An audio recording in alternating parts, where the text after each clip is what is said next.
Hi, everybody. Hello and welcome to Booked On, the show by the fans, for the fans. What are we fans of? We're fans of books.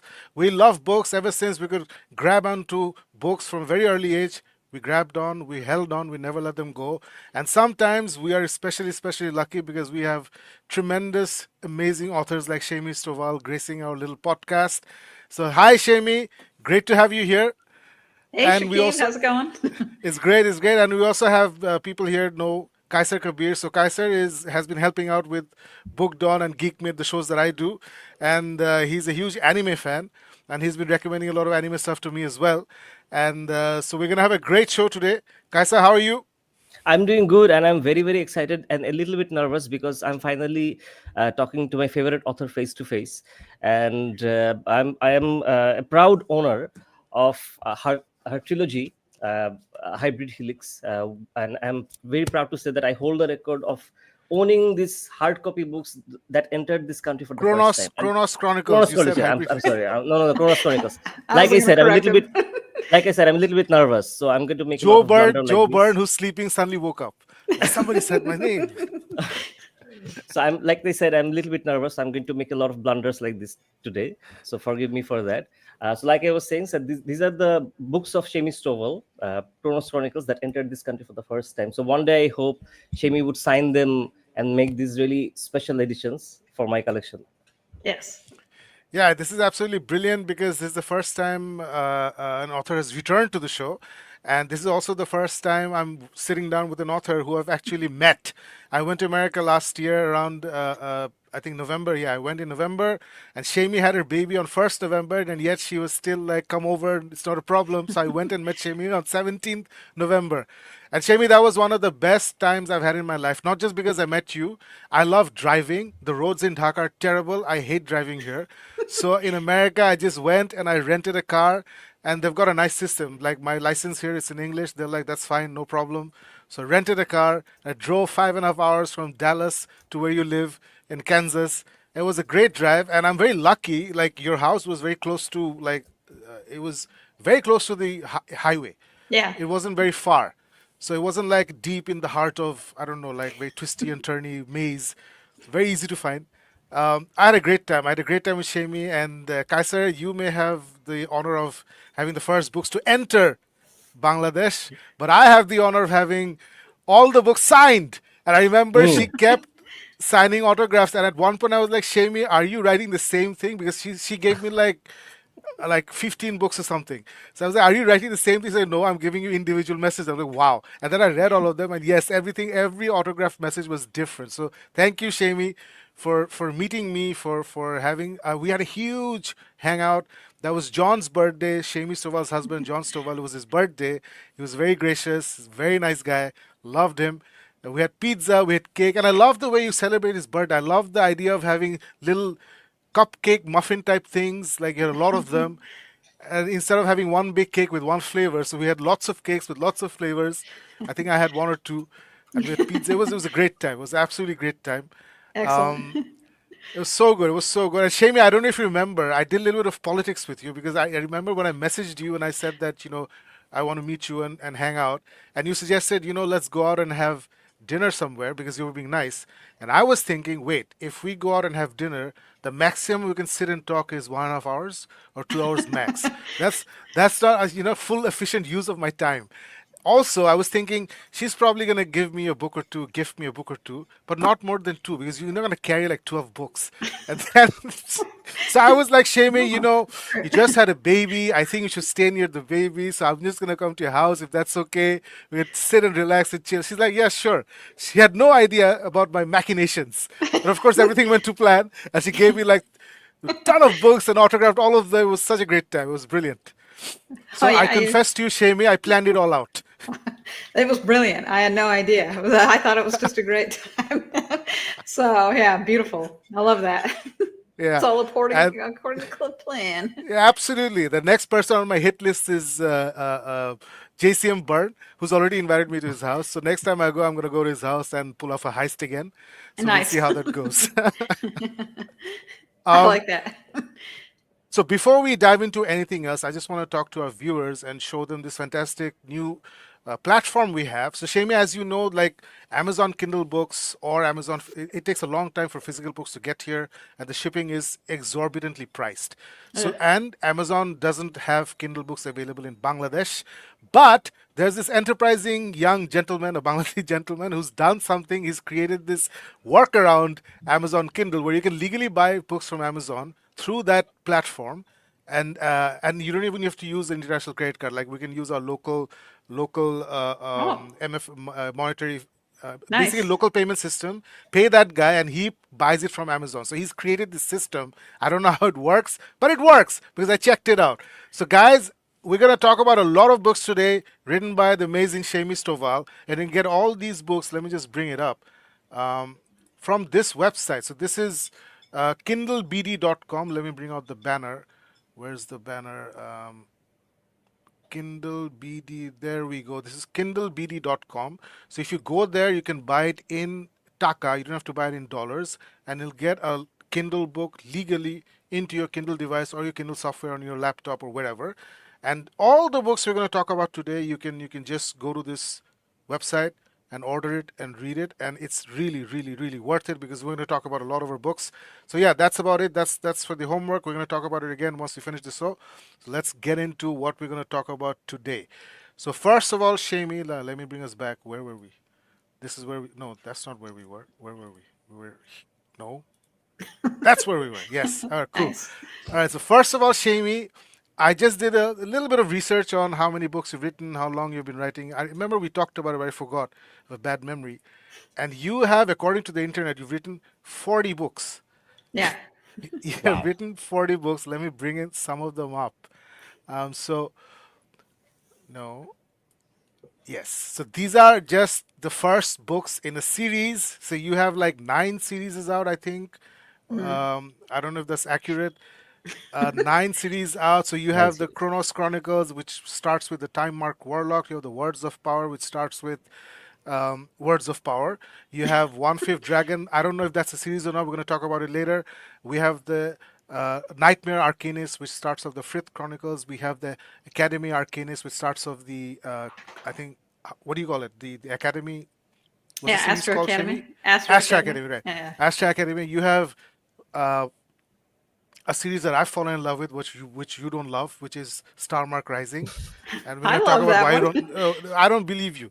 So, so then we have the Crown Tournament, then we have the Nexus Games, then we have the Ethereal Squadron, which is a great premise, and it's next on my TBR list, and of course Half Life Empire, which you're so fond of. Then there's the Final Decree. I think that's a one-off.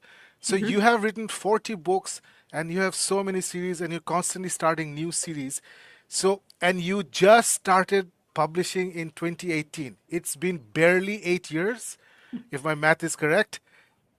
Yep. So, yeah, I get it. You have a supportive husband, but how do you do this? I'm sure it's a very irritating question, but we want some kind of an answer. Give us a stupid answer, give us a considered answer, whatever. How do Yep. you write like you're it's like somebody wrote on my ex post like Shami is a beast. You really are. So how does this happen? Can you talk about a little bit about your process of going from one book to the other so rapidly within just 8 years? It's incredible. And it's incredible, especially because all the books that I've read, and I've finished, I think 2 series. I've finished 3 series. I'm caught up with Time Mark Warlock series. I'm caught up with Words of Power, and all the books are epic good. So how do you maintain that quality and keep that output going? That's something we are very curious about. Well, I guess the for real is that it's a passion of mine. Like I'm really passionate about writing and telling stories. I used to be a dungeon master for like Dungeons and Dragons, and that's where you make the story, you make all the characters, you interact with all the people. A lot of people said I did a really good job with that. Like all my friends were like, "Oh man, you're the best DM I've ever had. Like your stories are so great." And when I started writing, back when I was in college, I enjoyed it a lot. I had so much fun. I learned a lot about like the technique of writing. So I immersed myself for years in things. And, there's always these rules in writing, right? Well, they'll be like, don't start on the weather and don't do X, Y, and Z. But I would dive deeper, like how to make really cool and compelling dialogue, what makes really good subplots and plots. How do you do a 3-act story structure as compared to like a 4-act or a 6-act story structure? I really wanted to be good at storytellings, and because it was such a passion, it was really easy to consume all of this, right? I really like endings. Like the ending to a story is some of my favorite. Like I remember a lot of books to these days. When you came over, Shakib, and we talked about Stephen King, that was pretty funny because I remember book endings probably more than I remember a lot of other parts of the book. And Stephen King Yeah. always has really kind of out there endings, but I can remember them to this day because I'd be like, wow, we're just, we have like some sort of evil entity, and then boom, it turns out to be an alien, and I'm like, that's weird. And then like in another book, it's like, whoa, is this another evil like ghost entity? No, it's an alien. And I'm like, yeah, that's weird that we keep going to aliens. But even Stephen King's endings stuck with me. Like Stephen King's a really great author, Yeah. and also, like Yeah. I might joke that his endings come out of nowhere, but he's really good at writing like suspense and stuff. And books like Ender's Game, where the ending really Oh, really wow. hits you, Mm-hmm. just really stuck with me. So I really love writing a story, really love constructing epic endings where it's just like you feel like, oh, that was real fun. This was a great story. Can't wait to get to more. I call myself a merchant of entertainment as opposed to like just an author, because the kinds of books and stories that I like to tell are just like epic, awesome adventures with cool characters, very fun things happening. Um, I'm very lucky to get to do this as my job. That's how I feel every day when I wake up. So, yeah, I've written so much because I love doing it. I just love learning how to construct awesome stories. I love the ending. I love the characters. Dialogue is so fun. I do a lot of writing every single day. People go to work for 8 hours. I do writing for like 8 hours. Like I love it so much. Some authors do talk about burnout, and I'm sure, there have been times, like anytime I finish a book, I always need like a couple of days where I kind of don't do anything. Like, I need to cool down after all that intensity. But I just want to get right back to it. Even after I gave birth to my son, I was back writing like by day 4 because I Wow. just I just wanted to do more writing. Like now, obviously, I recovered. It's not like I was hurting myself doing this, but I had more ideas for another book, or I would think of this really cool, this plot twist, or like a fun thing somebody could say, or like, and then I would write it down. So really, yeah, it just keeps coming back to I'm very passionate, so it makes it easy. No, I think you're also very hardworking because a lot of people have a lot of great ideas, and they have a lot of passion. But they can't keep going because I work in the ad industry, so I work with a lot of creative people, and I know a lot of filmmakers, I know a lot of musicians, and including my own band. Like we take a lot of time to do our music, but we're not full-time musicians, of course. So we have a day job and then we do music, so it's kind of slow. But I think the one difference is hard work. However you define why you do the hard work, either you're very lucky that it doesn't feel like hard work to you, but a lot of people I know that they're very creative, they're full of ideas, but it doesn't really come out the way that they've told you. Like when they tell you the idea and when you read the final thing or you experience the final thing, then you're like, oh, the idea sounded better than the execution. and and I can see, where they didn't do the hard work. This is very common in Bangladesh. Like people have a lot of great ideas, but they don't do the hard work. So I think the hard work, I think, and another thing I've realized that when people are really good at what they do, and people like me ask them like, how do you do it? They don't really know. Like you gave a very normal answer. Like there wasn't any wisdom in this pearl of wisdom that will change my life. Oh, Shami told me this, so now I know how to write because it's so natural to you. And I'm not just talking about you, Shame. I'm talking about like all people who are really good at what they do. And I was reading about an article like you can ask these people, but they don't really know. So, so thank you for trying to attempt to give us an answer. I think what we take out, no, but what I take out of what you said is you write every day and you write like 8 hours every day. So I think that's my greatest takeout, that you need to do the hard work.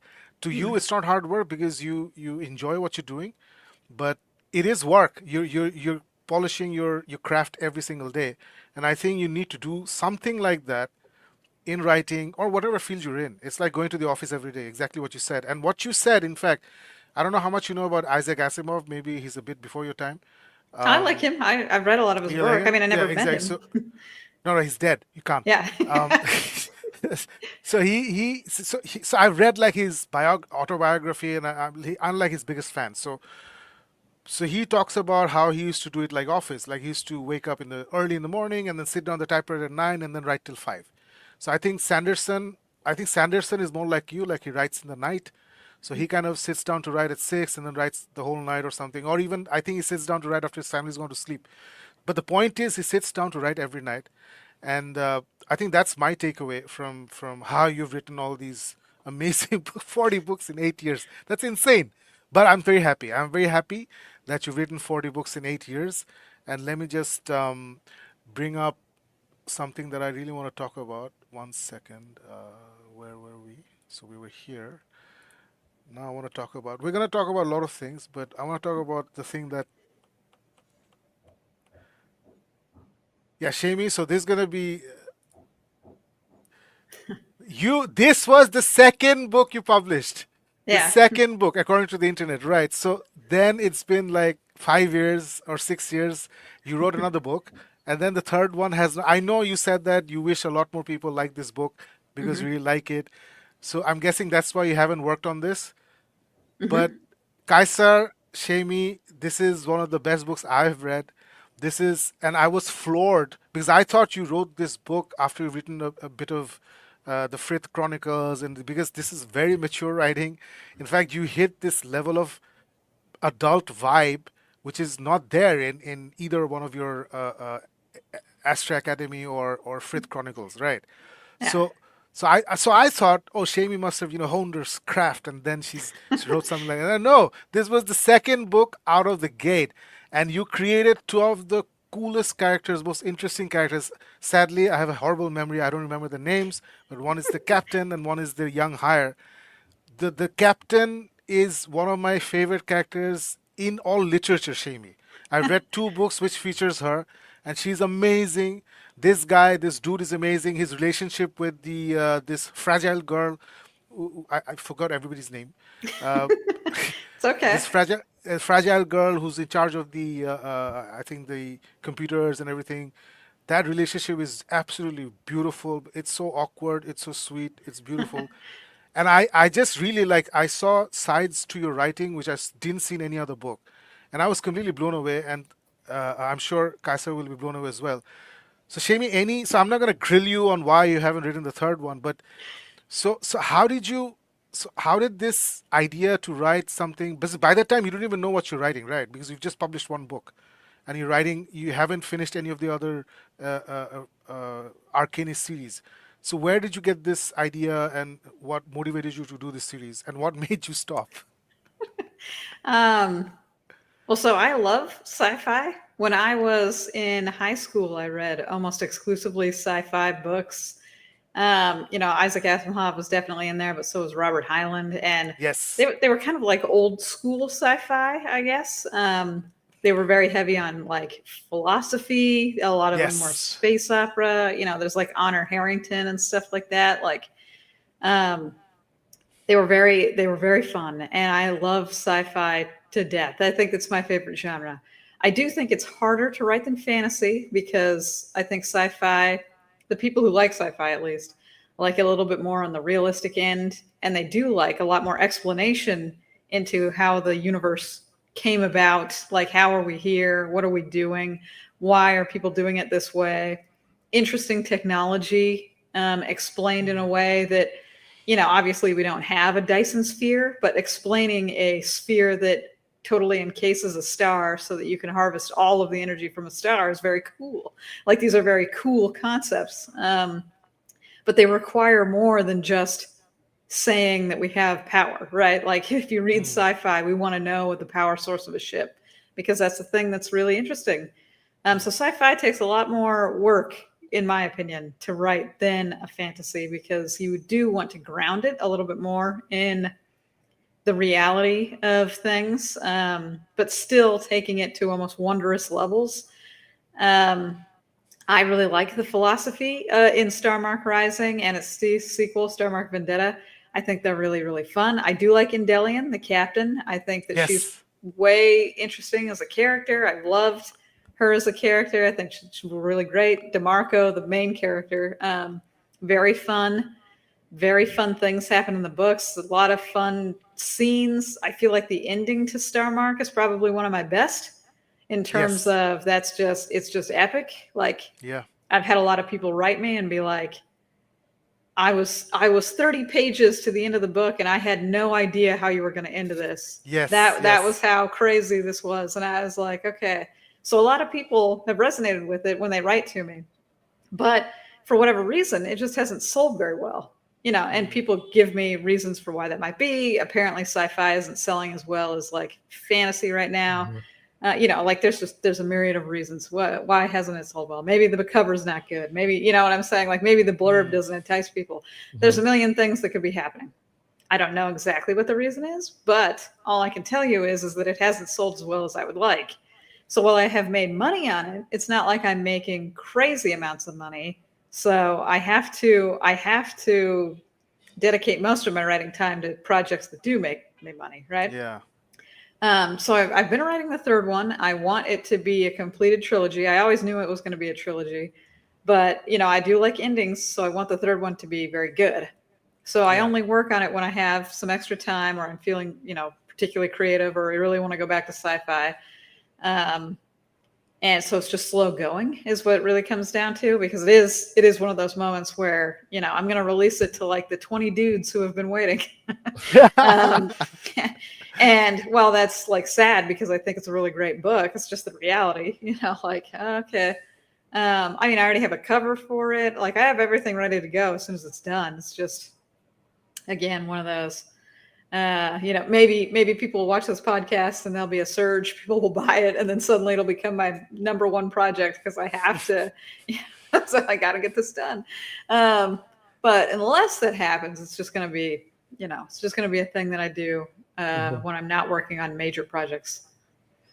Shakib bhai, do you have the hard copy of this Yes. particular series? Yeah, Oh, Yes. then hardcover Yes. and I'm a little bit sad because I ordered the first two books. They won't be the first. They will be the second copies to enter the country. Yes. So that's not a bad Second place. copies. yeah. But Shami, I think there's some good news on the horizon because I don't know if you've been following the congressional hearings on the extraterrestrial crafts and aliens and whatnot that have been happening. So I'm a bit of a UAP nut. So I follow these things. So I think that there's this great documentary that came out. It's called The Age of Disclosure, where the documentarian, he basically talks to all these Congress people and CIA leaders and big generals and about things that they have experienced and what they're talking to Congress about. So I think that documentary puts rest to the question of whether there are non-human beings flying around and whether there are technologies that have not been made by Earth people.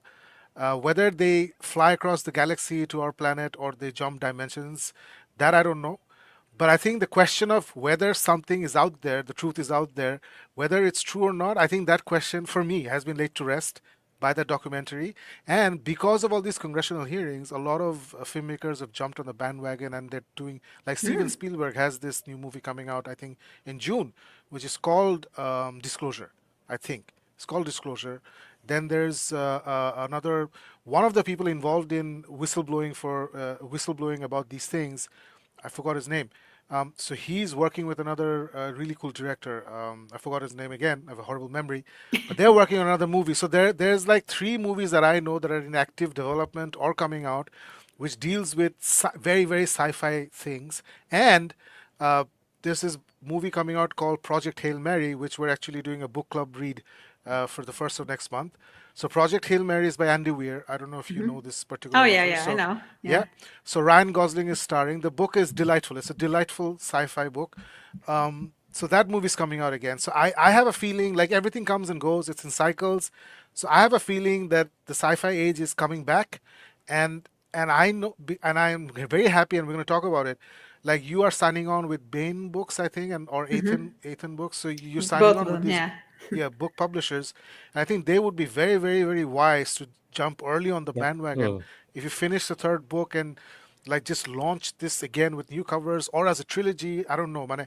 I think Shamey, take your time. Obviously, I'm not gonna tell you what to do. You know best. But take your time. But I think this is the year when things turn around for sci-fi, Yep. Mm. and your publishers would be wise to wake up to it and get these books, because these are, guys, I have read these books, this one and the next one, Starmark Rising, Starmark Vendetta. These are, and I've been reading for 40 years. I'm 49 years old. I'm reading for 40 years. I know what I'm talking about. These are amazing books, absolutely amazing books. And I was astounded to know that this was the second book, Shami Stovall. I was like, what? That's some Agatha Christie shit. It's like really, really incredible. So, Kaisar, do you want to talk about anything regarding this, or should we move on? Absolutely. I just want to share how Yes. I became a fan of Shami Stovall through Shakib Bhai, because I'm a huge fan of the show. And I remember he used to post about your books all the time. And Mm. Shakib Bhai is someone who I would trust blindly about recommending a book. I would read it right away because he's an mine taste matches a lot because we both grew up reading comic books and sci-fi and whatnot. So when I saw that you were coming over on the show for the first time, I immediately joined. I haven't read any of your books yet, but I ended up loving you so much that you're a geek like us. You're into video games. Both me and you are huge fans of Mass Effect trilogy. Like Oh I end yeah. up playing Mass Effect trilogy every 2 to 3 years, again and again and again. I never get tired of it. And Mm. recently I found out that you and I are the only people who recommended Shakib Bhai Dispatch. So Yes. I ended playing Dispatch like a couple of months ago, and I became a huge fan. The story, the music, the gameplay, it was absolutely fantastic. So I wanted to talk to you a little bit about that. I also wanted to talk to you about your anime fandom, like which anime you're watching, which anime you're like is your goat anime, Hmm. and whatnot. And I also wanted to talk about your influence on the writing of Words of Power, Mm. because as I did some background reading on you, you're a huge fan of Chinese history and the Byzantine Empire, and I see Yeah. that influence on Words of Power because I read the first book about 30% into it, and I realized that it feels kind of like uh, the Arabian Nights in the Chinese Yeah. Yeah. within the Chinese culture. So it had that fairy tale kind of dark fairy tale vibe to it. So I also wanted to talk to you about your influence on your passion of Byzantine Empire and Chinese history on your writings, on your other Yeah, series as well. let's start with Words of Power, because both the books Yes. came out last year, right? And Yeah. that's incredible. Both books came out last year, and I've read both books, and they're absolutely like books by you, Shami, and books by Joe Byrne. I don't read them. I inhale them. Like before I know it, it's gone into me and it's dispersed throughout my body. It's incredible. So these books were absolutely incredible. So yeah. So Kaisa, go ahead. What did you ask? भूल गए से So I wanted to finish the two books before meeting you here, but unfortunately I couldn't manage the time. But I am loving the first book so far. I'm 30% in. So I just wanted to ask you that like your passion for Chinese history and Byzantine Empire. Like I can see the influence here. What about your other series? Like how has it affected your writing overall? Just my love of history in general, or my love of Chinese history specifically, and the Both, Byzantine both, Empire. Oh, okay. both. Well, so I just like history. It's really interesting and fascinating to read just historical events, especially military history. Frankly, it's really, it's dramatic because that's how nations rise and fall, right? Like that's just interesting. And Hmm. Chinese history is crazy because it spans thousands of years. And while China has never like it's not like a super unified. Yep. It has come together, broken apart, come together again, broken apart again, come back together again. Like there's so much drama, like human drama in Chinese history. So um, it's also very distinct from a lot of like Western history. Like Hmm. it feels very different. It has its own kind of culture. It has massive palaces, emperors, child emperors, eunuchs, bizarre political plays being Hmm. taken over, like conquered by other people, then they reconquer. It Yep. has a bunch of legends that are like legendary, like the Romance of the Three Kingdoms, right? Like that's Hmm. very famous. Or You want to talk about anime, things like, Son Goku and stuff like that are all based on this journey to the West, which is a Mm-hmm. very ancient Chinese story. Um, so it's really interesting, at least to me. Maybe other people are bored, but it's very interesting to me to see a lot of that influences. And as soon as you learn a lot of that type of history, you can see it reflected in a lot of different media. Yeah. Um, Especially in anime. Seriously, a lot of anime, obviously, because it's made in Japan, but it has a lot of East Asia influence, Yeah. and it's just fascinating and fun. I guess I really like the flavor of it. So when I wrote Words Mm-hmm. of Power and Empire of the Twin Suns, and I'm writing right now the Dragon Phoenix War, I really like the like flavor of the setting. I really like the kind of mysticism. I really like Mm-hmm. the setting of it. I feel like in a lot of Western mythos, we have a very like evil versus good Yep. theming, Mm-hmm. and in a lot of the East Asian stuff, there's a lot of it's gray, right? Things are not always black and white. Sometimes the nature spirits totally are angry because you've disrespected nature and now they're destroying things. But Mm. sometimes they're good and generous and bountiful and things like that. There's a lot of it is more mystical, I guess is what I'm trying to say. It's not Yep. necessarily like every tree spirit you run into is going to be good, and all of the bad spirits are about death or something like that. It has more nuance, and so I like that kind of thing. Mm-hmm. Also, Chinese history just deals a lot with bureaucracy, and I I must admit I find bureaucracy to be the real villain of uh, Mm-hmm. of anything. So I I like um, turning bureaucracy into a villain, frankly, or the frustrations of needing to deal with political ins and outs of things. It definitely amuses me. So this just a fun setting for me. It's just one of those things where I Mm-hmm. find a deep fascination with a lot of aspects of either the culture, the events, the way they think about things. It's just a little bit different, and it's just fascinating. Mm-hmm. Follow-up question to that.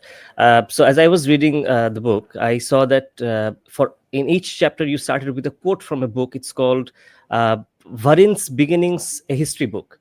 Mhm. And you created this world where there are beings like forces of nature like Ags, Raksi, and the Devu and whatnot. Mhm. And there are also descendants of these beings who are also different in nature and how they integrate into the nature as trees or soil and whatnot. So Mhm. you created this whole universe. I mean, I'm reading the book on a surface level, but there is much depth to it. Like you gave sections of history books. How much deep did you dive into creating this universe? Like, did you actually like? I also wanted to talk to you about the book of Shoki. Like, did you actually write a book of Shoki? Is there like a separate book, secret book that you wrote? Like, how deep did you go into this particular universe? Well, so I usually start my stories with the ending. So I knew the Hmm. ending that I wanted to do for this kind of like trilogy. And it's a twist ending, so I don't really want to give it away by telling you what happens. But I had Yeah, this really, don't. I had this really interesting idea for the end. But in order to do that ending, it has to be foreshadowed, or else it's no fun. Like if I just pulled this ending out of nowhere, everybody would be like, "What?" Yeah. Like, I don't know if you guys have ever read Into the Darkness by David Weber. I think it's David No. Weber. Okay. David Um, Weber is he the dude who writes the honor books? it might be somebody else. Maybe it's not Into David the, Weber. Maybe it's okay, David what is Brin, actually. into the Anyways, darkness? Into the yeah, it might be David Brin. Can't remember. It's one of these. okay. um, it's a story about aliens coming to Earth, and No, everybody's I really have not read panicked. it. Okay, Haven't well, heard about it. I guess I'm going to give you spoilers. It's K.F. Breen. Is that the one? Maybe it's a sci-fi book. It doesn't matter because again, I'm about to give you the ending because I No, no, remembered. no. Oh, I shouldn't give you the ending. Is this the one?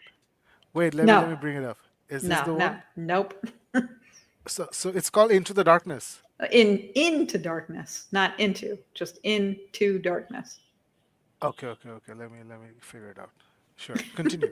Well, I want to spoil All the right. ending. Give us. Yeah, yeah. Spoil the ending. Spoil the ending. We haven't heard about this book. Yeah, I don't recommend reading it. I guess is Oh, about cool. what I'm about to Spoil say. it. um, it's well written all the way up until the end, in my humble opinion. Like, really great, suspenseful. Aliens are coming to Earth. They're going to kill everybody. It's like, what are we going to do about that? Type of thing. And then in the end, well, this is, I guess, a twist, and it's an interesting twist. I felt like it wasn't foreshadowed, so then I got angry. And the twist is that there are vampires on Earth, and the vampires just come out of the darkness and kill all the aliens. 'Cause they don't want the humans to be killed because the humans are the like cow, right? So um wasn't the biggest fan of Mm. like I don't like that. Like it's twist. You know what I'm saying? But I don't Yep. like it because it didn't feel like it was earned, I guess, as a Yep. twist ending. Now, again, very well written book. It's very tense all the way up until this one moment. It Mm-hmm. just wasn't for me. Maybe it'll be for other people. You know what I'm saying? Like, tastes are subjective. Yeah. But I like twists that you can kind of see coming. I mean, Ender's Game is always my like gold standard for a twist Yeah. because it's seeded a lot all the way up until the end, and then as soon as it hits, it recontextualizes everything else that was going on. You're like, oh my goodness, you almost want to go back and reread the book because now that you know the twist, these scenes are different, right? Yeah. I did it 4 times. Yeah, exactly. And um, I read Ender's Shadow another 4 times. I think these two together are. I've never had this kind of experience in my life. Ender's Game and then reading Ender's Shadow. Oh wow, what an yeah. amazing experience.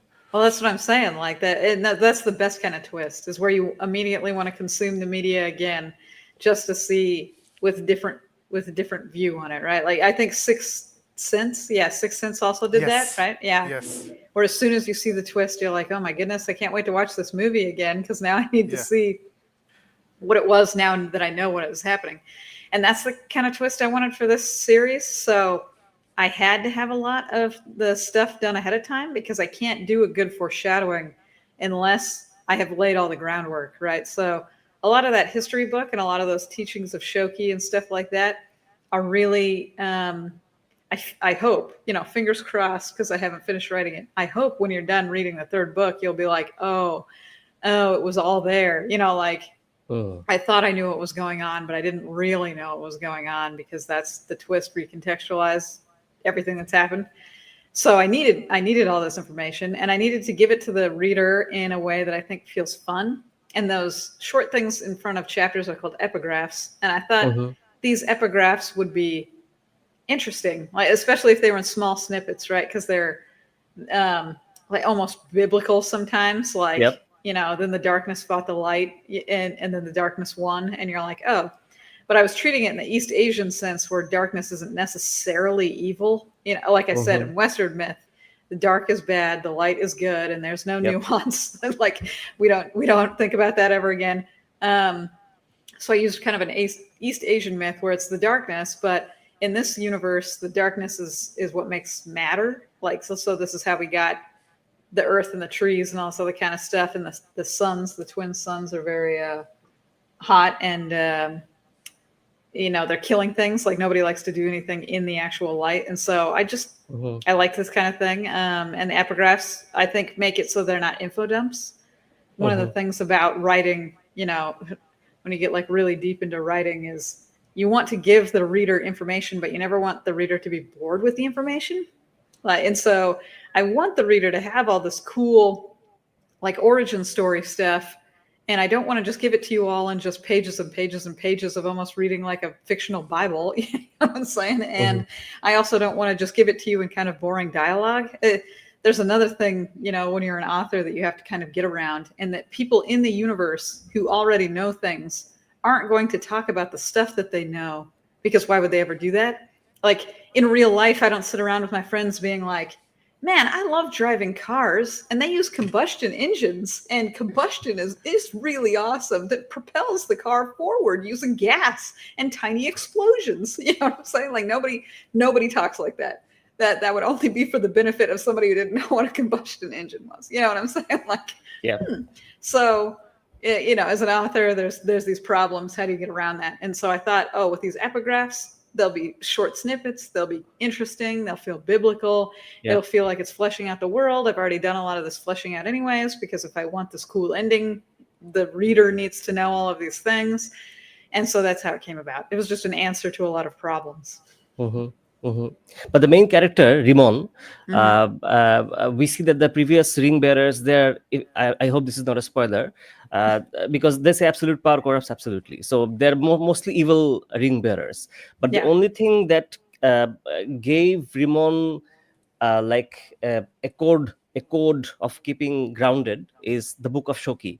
Mhm. So now, one of the things that I really got fascinated about is I want to read the book of Shoki if it exists. So do you actually had to write or just a bunch of ideas that helped you conceptualize this book? Well, so for the Shoki specifically, I have not written an extra super secret book of Shoki on my own. Okay. I did this because I did want. First off, it's just interesting how people learn to read and write, and historically, it is through things like a Bible or some sort of Yeah. religious text or something Yeah. like that. So I wanted to bring that into this universe. And so what's the thing that they're learning from, right? And this is like a how to live your life, type of manual of philosophy. And I wanted the main character to be good in a world of darkness. So all the Yeah. other ring warlocks are drunk on power, basically, because they have all this Mhm. magical power. And the main character has this like moral path or code that these Yeah. people don't. And Mhm. I want the reader to kind of see what that is without him constantly just expositing what it is. Mhm. So a lot of Shoki sayings are mostly there to show like the deeper philosophical what the main character would be Yep. into, right? So a lot of it is things like using power to protect or help, but that Mhm. power is very important. It's just how you use it, how you go about that kind of stuff. And a lot of the nice phrases in there are just things that either I've learned in life or that I had read when I was reading a lot of East Asian philosophy, like type Yep. stuff, where I was like, oh, okay, like that's a really interesting way to look at the world, like that kind of thing. Um, so yeah, it's just curated to show the main character's kind of where his moral Mhm. compass is, and again, it helps build the world. I really I love this idea that these two sets of ideologies are clashing, and we see Rimon in a world where everyone is following Machiavellian principles, and he is someone who grew up reading Meditations by Marcus Aurelius. So these are the two books that I Yeah. had in mind clashing with each other. Yes, that's almost exactly what I was going for. That's exactly, you hit the nail on the head. So when does the third book come out? um, Technically, I'm supposed to give the manuscript to Athon by the end of January, but I'm a little behind because of the baby. Mhm. I did need to rest a little bit. I didn't write as much as I usually write, Mhm. and because taking care of the baby has sometimes eaten a little bit into my writing. I'm just going a little bit slower, but it should be done relatively soon. I'm thinking in February, so it'll probably come out. Athon usually gets stuff turned around real fast, so I feel like it's probably going to be out in like April or May. Okay, okay, that's good. That's good. Yeah. So That's brilliant. So, yeah. bolo, bolo. So, follow up question to your writing. One of the things that I love about your books is how you write the supporting characters. I think in Kronos Chronicles, I love the supporting characters even sometimes more than Adair Finch, because they're so much well written. So, when you design a character, when you write a character, like how much background do you write about them that doesn't come 100% into the book? Like, do you like personality traits, how they look, if, I don't know, even astrological signs or birth date, I don't know, how much do you go into designing a character? Where do you start? How deep do you go?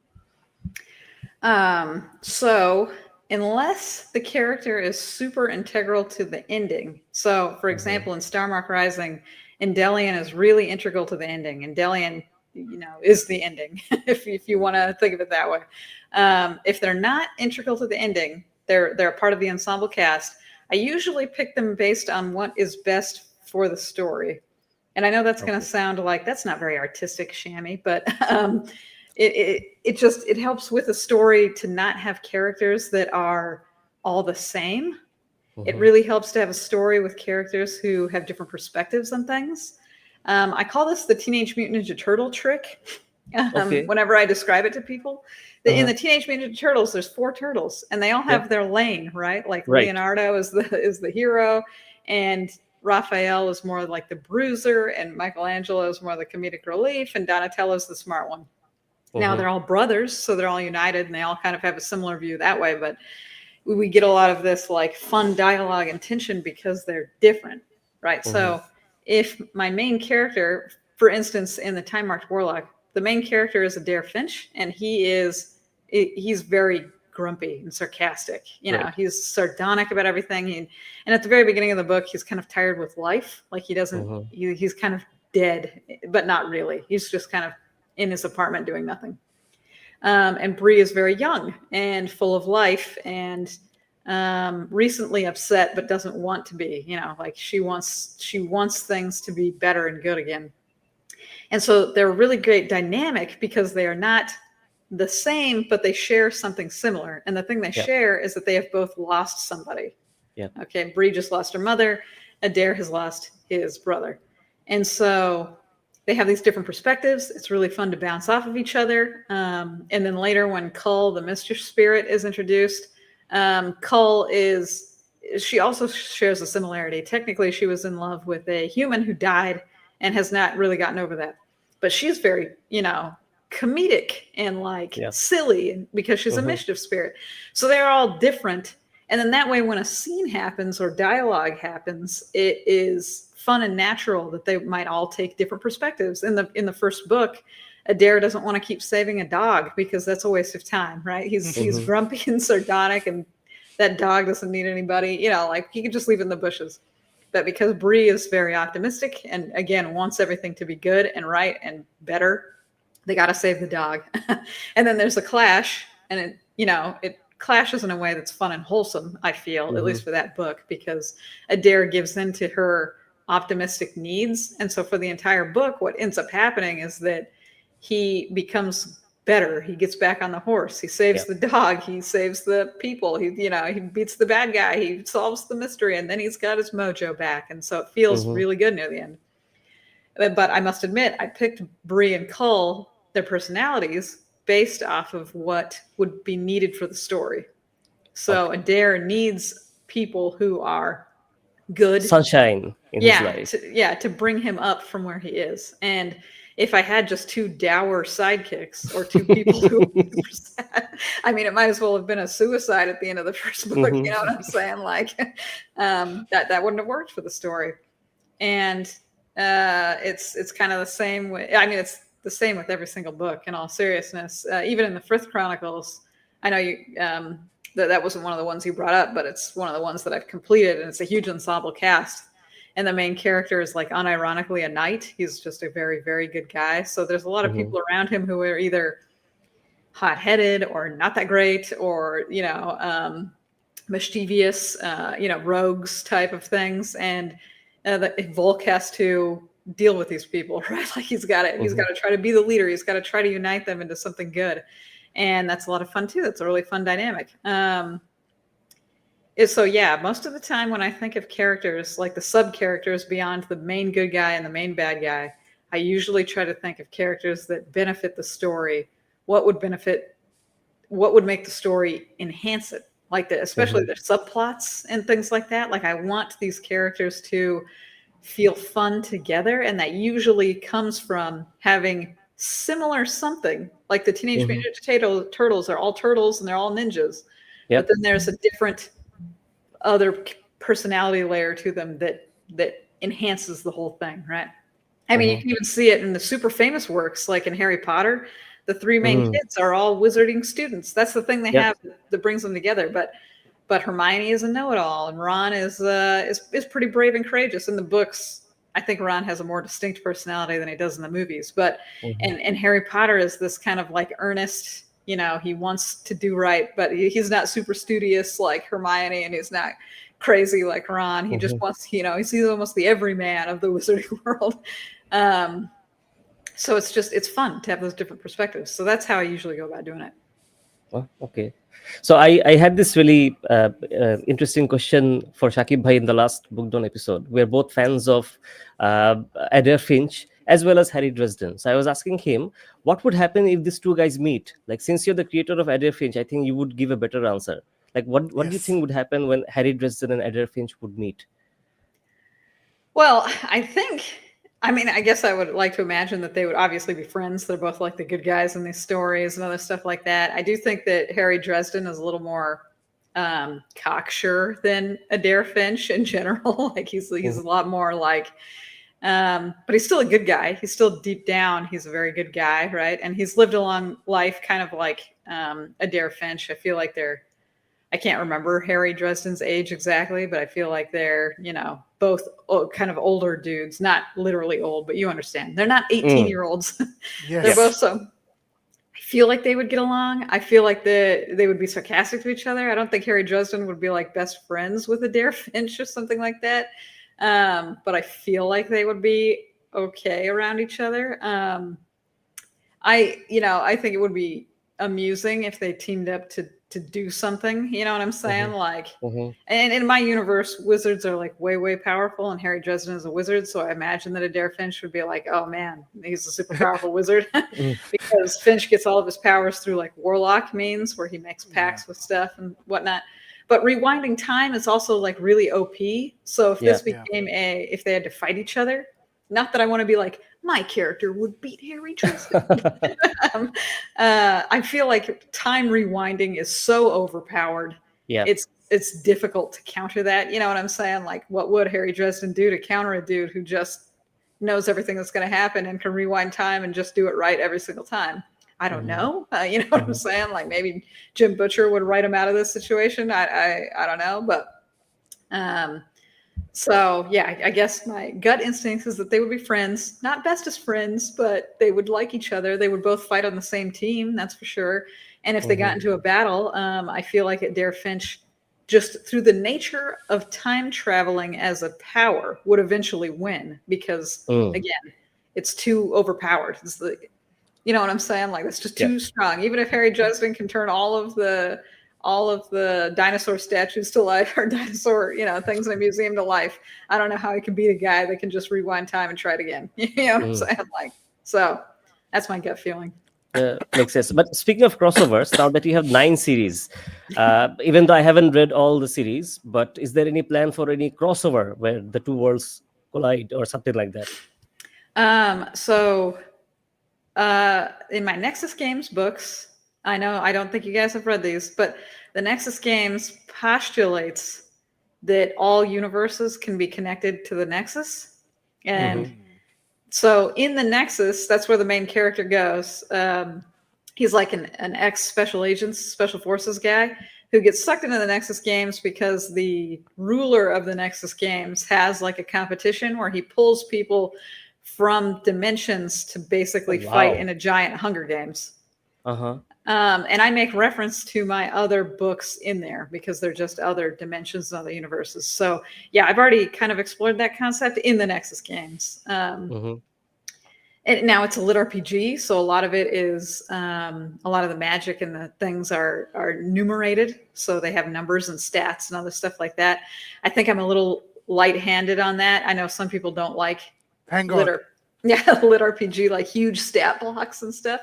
Um, so mine's a little bit lighter, and mine's mostly there for like drama. Like there's a lot of fun drama that takes place with a lot of the Nexus Games stuff. I like the Nexus Games quite a bit. Like that's another one of my series where I'm like, Mm-hmm. whoa. And there's only one more book in that too, and I'm slowly writing it. But yeah, I've already explored that concept in Nexus Games. Okay. Shami, my next question is something that I think I've talked to you about me face to face. Maybe I'm not sure, but what I love about your writing, what I love about say Joe Burns' writing, or uh, Alexander uh, Alexander Robb, the guy who wrote There Will Be Thousands, or the fantastic Devin Erickson who wrote, for me, it's an instant classic, which is Theft of Fire. Like what you guys have in common is you don't spend a lot of time on dense prose describing a room or feelings. Mm, He looked mm, at this person with this emotion, and they felt a. I said, what two people are feeling, and there are 5 pages of what these two people are feeling. Then there's a description of the sky, and it's brilliantly read. So I've noticed. So this is something that I from a very early age I was like, get on with the story from very early age, which is why I was such a big fan of comics. Was why I was a big. It's you don't have to describe anything. It's on drawn on paper. It's painted on paper, right? I'm a big fan of anime because they don't waste time on stupid character moments, and from a very early age I was a big fan of the Three Investigators. I think that's definitely before your time. I don't think you've read them. Um, and of course, Asimov, the great Asimov. Uh, his earlier stories are the best, I think, till the 60s or the 70s. I think he wrote his best stuff. And you will notice that those stories don't go on to describe the hyperdrive engine of the spaceship or how the stars look. He doesn't. It's later in the 80s, I think, or the late 70s, 80s, when he started describing too many things and the spaceships and what, because he didn't have a lot of story to tell. But I love Asimov. He's like my the favorite writer. But Agatha Christie doesn't waste time on setting up the atmosphere or the premise. Um, so is this something that you do consciously, like you just want to get on with the story and do it pacey, or is that something you've decided on? Like this is the kind of writing style that I want to give my readers to experience. Like how did you decide on your writing style? Because I'm a musician, and I remember my first album was very average. My second album was slightly better, and it's the third album where I felt we really came together to show people who we are. And it's to this day, I think it's the best work we've done. And I've told my band, I don't think we can ever hit that what we hit in the third album, because you're emotionally at a certain space and time for once in life, right? So it came out in 2006. We're all very different people. Most people were in the band were not married, didn't have children, very different people. So is that so? Now when we do songs, I just concentrate on like making it. Yeah, I do heavy metal, but I want heavy metal to be groovy. I want a lot of punch. I want a lot of groove instead of very technical stuff that you really need to listen 5 times to understand what's going on. So, so how do you approach your writing style where it's so audience friendly, and that goes for your young adult books, which I would say the Frith Chronicles, the Academy. Sorry, keep forgetting Astro the Academy, yeah. Astra Academies. I'm so sorry. The Astra Academy and the Frith Chronicles. These are. I think the Astra Academy is more YA than that's what I feel than the Frith Chronicles. But then I read the second book you published right out of the gate, which is Starmark Rising, and the next one, which is not at all YA. It's as far from YA as it's my kind of grim dark, where it's grim and it's dark, but there's hope, and there's somebody who wants to do better. I love stories like that. So was that a decision you took, or is that something you gravitated to when you read books? Do you gravitate to these the kind of books that get on with the story versus what I just talked about? Yeah, 100%. I, as a reader, prefer when the story is, let's just get to the story. Let's get to the stuff that's happening. I mean, I want to see like a picture in my head, but I don't want to see every blade of grass. Like Yes. I remember reading Lord of the Rings and being like, whoa, okay, it's a hill. I get it. like, and he would go on and on about the trees and the hills and the Shire and, things like that. And I'm just like, we need to calm it down, to bring it down. We don't need an entire chapter dedicated to the scenery. Um, I understand in context why he did it. A lot of the stuff, a lot of people didn't travel as much back then. And so sometimes people read books to kind of get the feeling of travel. And so he would really describe so that, people who were living a little suburban life who have never gone to Britain or something like that might be able to see these types of countrysides in their mind's eye. So I understand why he did it, but I'm not, that's not, we don't need that anymore. If I need to see a picture of what a hill looks like, I can look it up on the internet at any time. Yeah, you know I'm saying? Like, what I really love is the story. I love the drama. I love the characters interacting. I love things happening. And I do want to get to that. I want it to be coherent, and I want it to be as unambiguous as possible. I don't actually want to confuse the reader in any way. I want them to be there with me in the story, having a good time. And that's why I always say that I'm like a merchant of entertainment rather than like an artist or something like that. Like some authors get like really wrapped up in this, like, I make nothing but beautiful prose. and poetry, and that's great if that's what they want to do. Again, no shade to the other authors. You guys want to do that? That's great. That's not how I think of myself. Shami doesn't think of herself as a beautiful, amazing artist. What I think of myself as is someone who wants to give you this cool entertainment. I have this cool story in my head.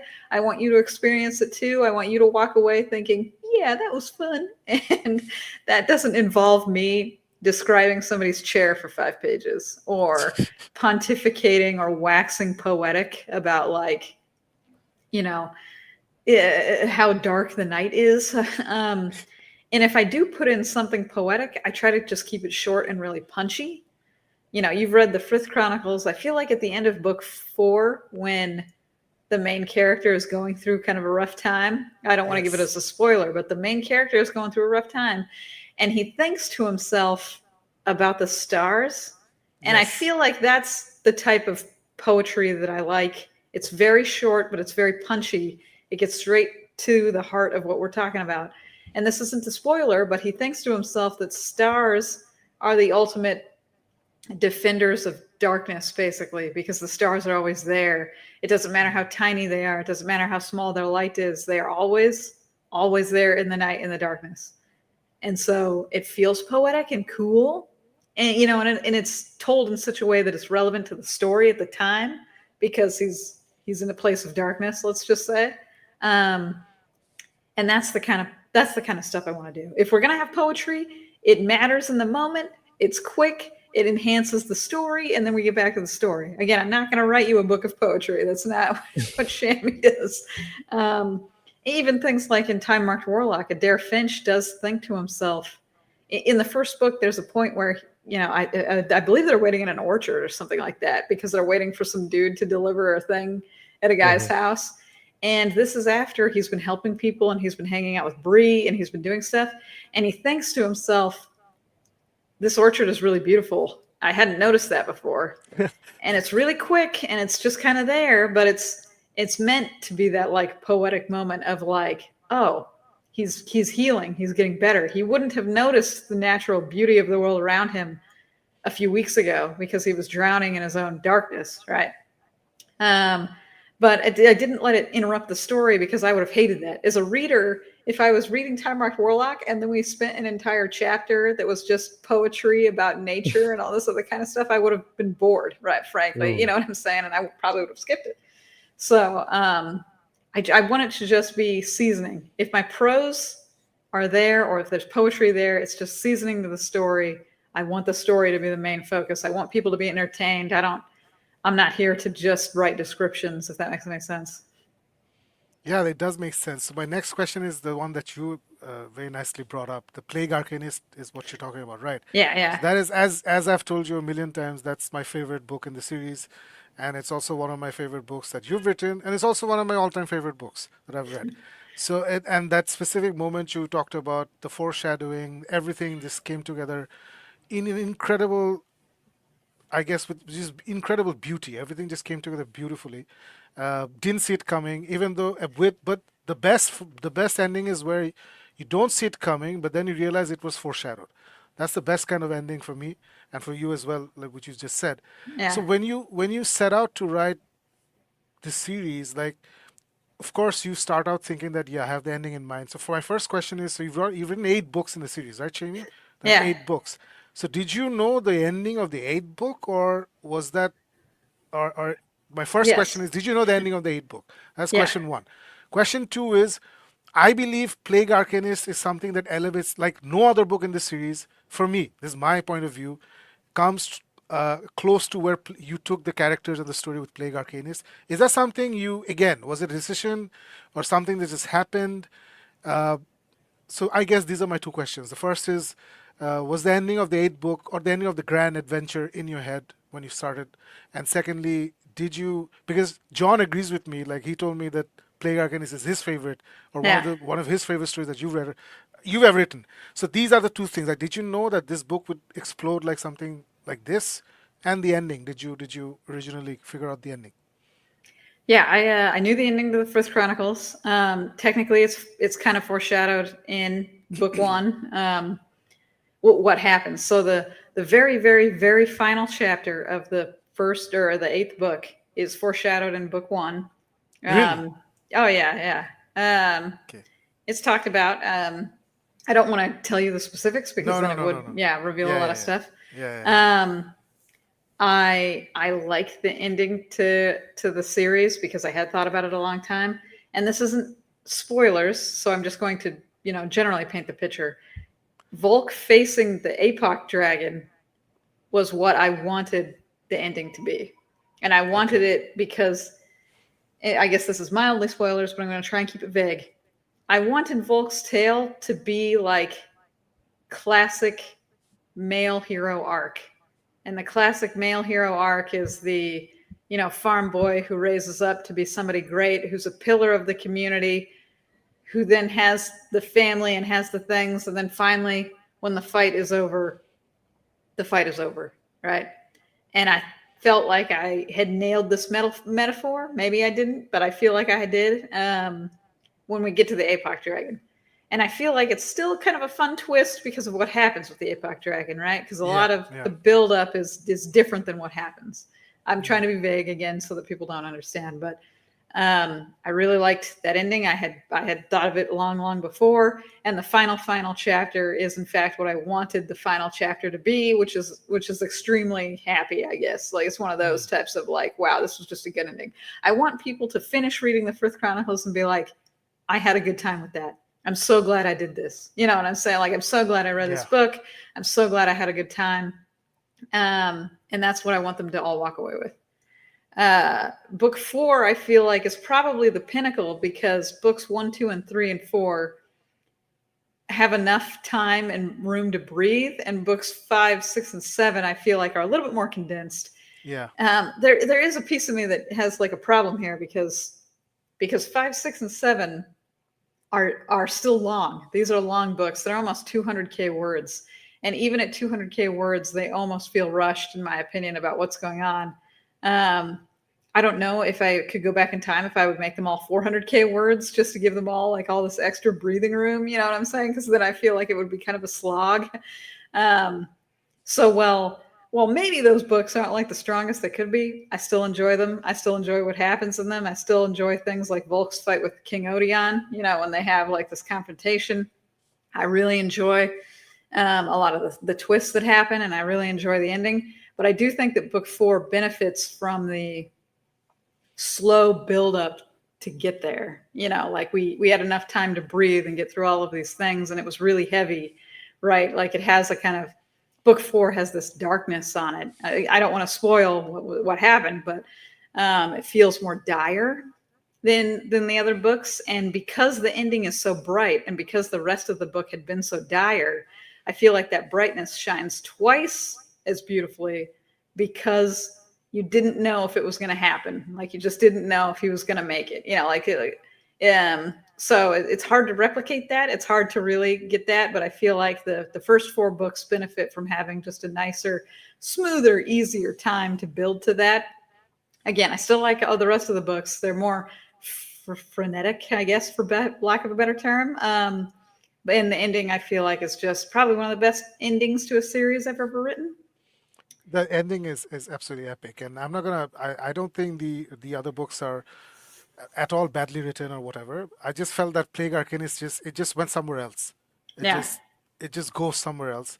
And I think we talked about I told you that I missed the camaraderie of Volk and his gang, like Zelfrey. I missed Zelfrey in the last few books a Yeah. lot.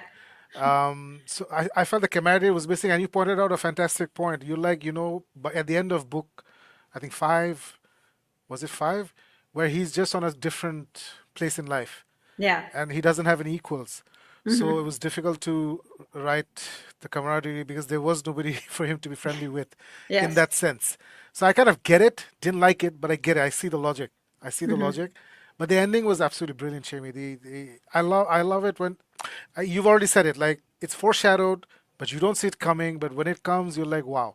I thought it was brilliant because I wasn't expecting a nice happy ending. I wasn't. I was like, oh my God, they're gonna all get it. You know? so so it happened, and it happened beautifully. And I'm not gonna say how it happens, or I'm not gonna use any metaphors or similes. because I think anything I say will give something away. It's one of those where you should just don't know what's going on and just go in. So, Frith Chronicles, Shamey, for every time I've talked about things I enjoyed or things I didn't enjoy, it's one of my all-time favorite series. It's just beautiful. It's just absolutely wonderfully written, very different from a lot of things that I've read. And I strongly recommend everybody, if you want, as Shamey puts it, I think Harry Potter meets Pokemon. I think that's how he put it. Yeah, yeah. So, and then she follows up by saying, "I'm actually a fan of Digimon," but but she says Harry Potter meets Pokemon. So that's kind of the world that Frit Chronicles is. It's got a very earnest, young, good guy hero, which I love. I don't. I'm not a fan of these twisty, morally gray to the point of being evil. I don't like these people, except for the guy in Star Mark.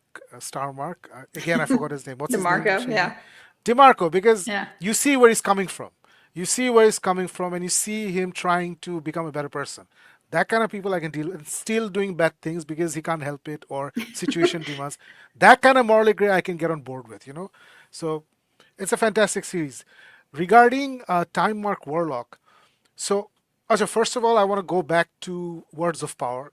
Words of Power, the third book, is coming out this year, or I Yeah, yeah, forgot it'll what be you out said. this year. So, is it a trilogy? I forgot if you said it's a trilogy or it's a five-book series. Like, how far do you see this going? It's probably just going to end at the trilogy. I could write more in the world, but we'll see. I really like what I have in mind for the ending, but it could theoretically go on past that. I'm very surprised. I was very surprised when you told me that it's a three-book because I was like, we're gonna get at least five, six books out of this because I really, really enjoy. I'm really enjoying the setting. Kaiser, I'm sure you'll agree with me. Uh, it's so refreshing to read a fantasy story where you don't have to where it's a very young character but you don't have the traditional coming of age stuff, like struggling with something, emotional doubts, this, that, and the other. I'm sick of it. It's like I don't need the room described to me the 50th time, and I don't need to go to the same old struggles every single time. Like a lot of the authors, both in trad pub and in indie circles, when they do coming of age stories, they get stuck with the same kind of thing. That's my take on it. I'm not saying again it's everybody has different tastes, but I really don't want to see the young 18-year-old boy pining for the girl, failing at this, that, and the other, doing classes for 15 hours a day. I just don't need to go through that. We've all gone through that. Everybody's written about it.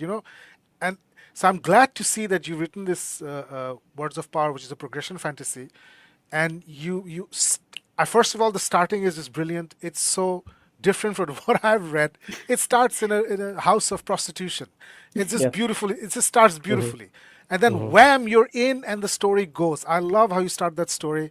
So so I was thinking maybe we'll get four, five, six books out of this, and then you dashed all my hopes by saying that no, it's gonna be three. So is Oh, that it could be is more. there could be more? Okay, okay, all right, that's a good thing. What about Time Mark, the Chronos Chronicles? What about that one? How long do you see that going? Well, I outlined it at least for 5 books. Mm. What? You know, One more? I think four's already out. well, I outlined at least 5, but this is the type of series that could go on indefinitely. Like it's not. Yeah, It's a true. series where the main character can keep solving Yeah, crimes, mysteries, help people do things. Um, he's constantly doing things like that. So it doesn't need to have an end, frankly. There was just kind of a main subplot that I really wanted to make sure was wrapped up in a really interesting way. And I think I can do that in 5 books, right? yeah, Anybody that's read any of the books kind of knows what it is. So, yeah. You're heading towards the climax in book four. Yeah, absolutely. yeah. You're heading towards um, something big.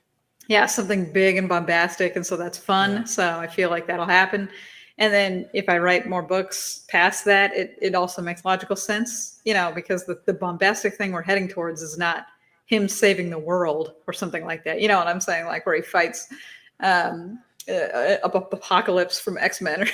he's he's doing kind of a personal quest, right? yeah, That's what's yeah. happening. So we can move on to even bigger, grander things after this, or we can go back to smaller tales or something. So it can go on indefinitely. No, I would love for this series to continue because I love the Bree and Adair partnership. It's got a real Batman and Robin vibe, and I really want to see. personally, I want to see Bree grow up. Like 2, 3 books, she's growing up, and then you do a time jump of 5 years, and she's an adult now. She's a Hmm. fully fledged warlock, and I would love to see those stories. But I know what you're saying. If the interest is there, you're gonna write it. I guess that's how it's Hmm. gonna go. But it's fantastic, and there are certain things you do, even though you want to get on with the story, which you pointed out, Shami, that you give poetry if the situation demands it, or if you feel like this is where it would work beautifully. My favorite part of the first book, Time Mark Warlock, is the time out that Adair Finch takes, where Bree just grieves and Mm. heals herself. That's my Hmm. favorite part of the book. And I just said that I don't need these soppy things, but the way you incorporated that emotional part into the first book, I thought was brilliant. It was absolutely fantastic. Did you I'm glad enjoy? you Did you liked it. particularly enjoy writing that part? Oh yeah, yeah. I liked there's like a bunch of very minor sub jokes in that book. One of which is anybody who interacts with the dare thinks that he's a hobo. Like that joke happens several times, right? Where they walk up and they're Yeah, like, "Why are you with this homeless man?" um, and one of the other ones is that Bree is really into the Princess Problems movies, right? Like Mhm. the radio talks about Princess Problems. She says that she watched Princess Problems with her mom, and so in that interim when they're taking a break and they end up watching Princess Problems, right, while eating ice cream and yeah, pizza and stuff like yeah. that, and then Adair is like commenting on the plot with her. I thought that was very funny and cute, Yeah. like that, very much. It feels cozy. I sometimes describe the first book as like a fantasy cozy urban Mm. fantasy because it is about like emotional mending at its core. And Yeah. because Adair Finch can rewind time, and he's just facing basically what is a normal villain, you know that they're basically going to do it, right? And they do take the Mm. time to address like her emotional needs and for her to grieve, and they do talk a lot about feelings and and things like that, but it's crucial to the story.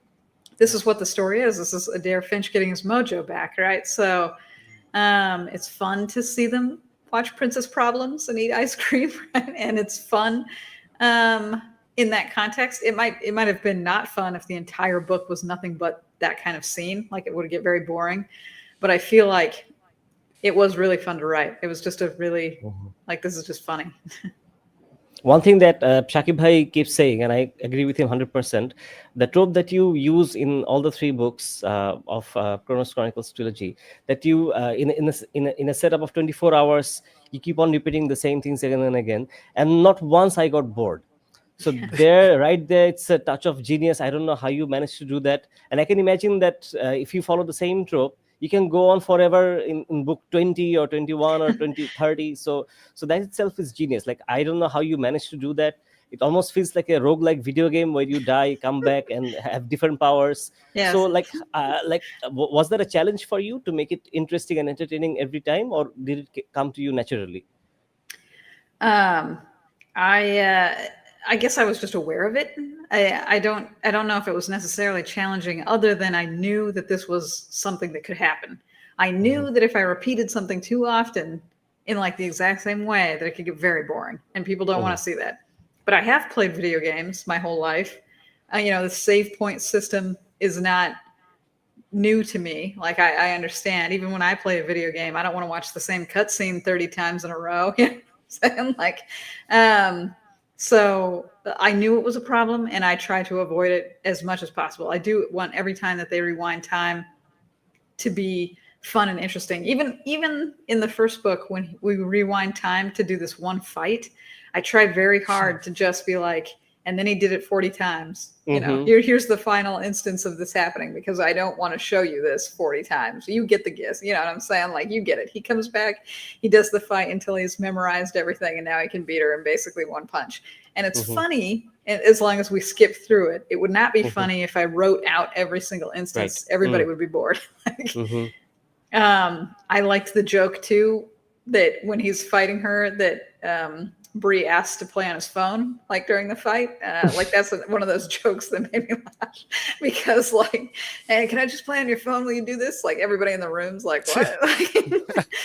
um, so that kind of thing amuses me, and I played it as a joke so that we can move on faster. Frankly, Yeah, so I don't know if it was a challenge so much as I'm just aware of it. And so when I write the book, I'm very mindful not to be like, Mhm, we're going to do this 30 times in a row. Hopefully everybody's prepared for the same dialogue.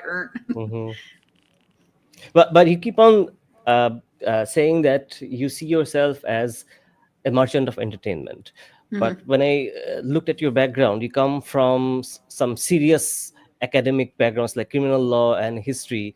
Mhm. So how did that shift happen, that you completely decided to let go of these two careers and focus on being a writer? So how and when did that shift happen? Um, my husband is an attorney. Hmm. And when I was in school, like when I was getting my history degree, he convinced me to go to law school because he thought that it would be good for me. And he was right. I liked law school quite a bit. Um, but being an attorney sucks, frankly. Hmm. Like it's not fun. Nobody goes to an attorney if they're having a good day. Hmm. Most of the time you go to one because you're having a problem. You need to get a divorce. You've been charged with a crime, something like that, or you need Hmm. bankruptcy advice, something not fun. Everything's just sad. Hmm. So it wasn't really a fun career, even though, it's a career, it's a profession. And John used to do dependency, which is where children are taken away from parents because the children are Hmm. abusing them. So it was Yep. really depressing. So what ended up happening is that John and my friends, frankly, all said that I was such a good storyteller that I should pursue being an author. And John let me do that. Basically, I stopped being an attorney and just focused on writing and doing my writing craft until I started making enough money that I didn't have to be an attorney and he didn't have to be an attorney. Frankly, like as soon as that happened, we both stopped. And I've been, he's an author too. Like he stopped being an attorney and then became an author, and now we're both authors. And now this is what we do. And um, it's just it's better like passion wise. Like I like history, but I like learning history. I don't know if I have a passion necessarily for teaching. I mean, I like teaching, don't get me wrong, but it's not like passionate like writing a book is. um, and I don't really have a passion for being an attorney or law, frankly. Got it. Cool. So let's move on to a book that's coming out very soon, which I have pre-ordered the hardcover, Shami, which is, let me just bring it up. This is One Fifth Dragon. Oh yeah. So you've been talking about this book on your X for a while now, also on Facebook. So just tell us a little bit about what this is about. Like, where did you come up with the idea? What's so interesting about this? I love the cover, by the way. I love all your new covers. Your new I covers love are the killing it. cover. I love the name. I love the line where it says John Wick meets. I like. I'm already sold. I'm definitely Yeah, buying everything buying about this it, book. and I'm so happy. Your Frith Chronicles, the covers are very classy, but I love creatures and people on my covers. I want to see ships. I want to see buildings. I want to see fire. That's just me. So I love your new direction for your fantasy books. I love these very evocative covers. I love it. So please tell us about this book. All right. I do pitch it as like John Wick meets high fantasy because that's what you're gonna get, like the main character. Well, I also compare it to like Avatar: The Last Airbender. I don't know if you guys have seen that or like it. Yeah, James Um, Cameron recently said his kids like Avatar: The Last Airbender more than his Avatar. that's pretty funny. um, so this is kind of like a world where there are ninja clans, and each one of the ninja clans has like their own distinct magic type. So Avatar has like, the Fire Nation and the Water Tribes and the Air Nomads and stuff like that. Mine, I guess, is more complicated because this is like an adult fantasy novel. There's like 108 different clans, and each one of them Oh wow. are descended from a god beast magical creature. Like that's a part of their creation myth. Um, and the main character comes from the Red Dragon clan. But his clan was killed basically to the last man, except for like 3 or 4 of them. And he was taken in by the Baka Kujira, and that's the lich whale. Like that's a famous mythical creature from Japan, this undead whale. So this undead whale clan is keeping him, and he's out for revenge against the people who killed his family, which he believes is the Pegasus clan. So It's fun, I guess, in that like high adventure, but also like super serious stakes, right? Because this main character is out to get the people that have wronged him. There is a really big twist, like around chapter 10, and I don't really want to give it away. I've been trying to avoid that because some people they come on and they start asking questions like, "Is there a dog? Does his dog die?" You know, it's funny John Wick thing. No, the Um, dragon dies. um, so I've been trying to avoid it because I want people to just kind of experience the story. I don't want to give away these twists, but Yeah, don't, um, don't. yeah, I feel like everybody's going to have a lot of fun with it. I definitely wrote it to be like, whoa, this was a fun time, like that kind of thing. If you like stories like John Wick or The Punisher, really like things like that, where it's almost competence porn, is sometimes what I tell people, where there's just a character who's really, really good at this one thing, and he's going to use that really, really good thing, and he's going to um, whoop some ass on some bad guys. You know what I'm saying? Like, that's fun, at least for me. I really enjoy those types of stories, frankly. Um, there is some really, really fun dynamics in the book. Again, I feel like if I give it away, I'm going to spoil some of the plot. But um, have you guys ever seen that movie? I think it's called The Assassin or The Hitman or something like that, where there's like a guy who's like he is a hitman and then he takes an apprentice. Do you know what I'm talking about? Yeah, the professional. The Professional. There we go. Yeah. Like whatever the name of this is. Vibes like that in the story. Um, so it's just like a John Wick Punisher meets the Professional, but also high fantasy because we've got magic powers and we've got dragons and we've got Pegasi and we've got clans that have feuds, like all that kind of stuff. It should be fun. I hope everybody super enjoys. I had a fun time writing it, that's for sure. No, that sounds absolutely amazing. And let me just bring something up because I love that word. I didn't know if it was a term. Like you said, fantasy porn. Yeah, a Sorry, competency porn. competency porn. Let me just bring Yeah. something up. Save image. Why aren't you saving? What's happening? I'm trying to save an image to show to people, and it's not working. Work, damn it. Ah, Well, I it's like working now. competency porn just in general. Like there are a lot of books or characters or people who are so good at one thing that you're like really interested in watching them do that one thing. Mhm. Yeah, I Have you don't guys like ever? bum. Yeah, I don't like bumbling people because I see enough of them in real life, and I don't like them. So, I want to Well, work with competent people. um, what was I going to say? There's a difference between somebody who's like they're getting better and better and better, and like their skill Mhm. constantly progresses like that, and somebody who is really good at a thing and then suddenly needs to use all of their skills to accomplish, Mm. like that kind of feeling. So I don't know if you've seen this movie. It's on Netflix. It's called The Midnight Sky. For some reason, not a lot of people talked about it. It's directed by George Clooney. It came out like 3, 4 years ago, Never seen it and or heard of it. I think you're gonna really enjoy it. It's so basically the young girl that you see, she becomes an astronaut. She becomes an astronaut, and this is like a sci-fi drama kind of thing with George Clooney. It's beautiful. But one of the things I loved in this film is that you see these astronauts on a space mission. They go to a planet and they come back, and they face accidents happen in space.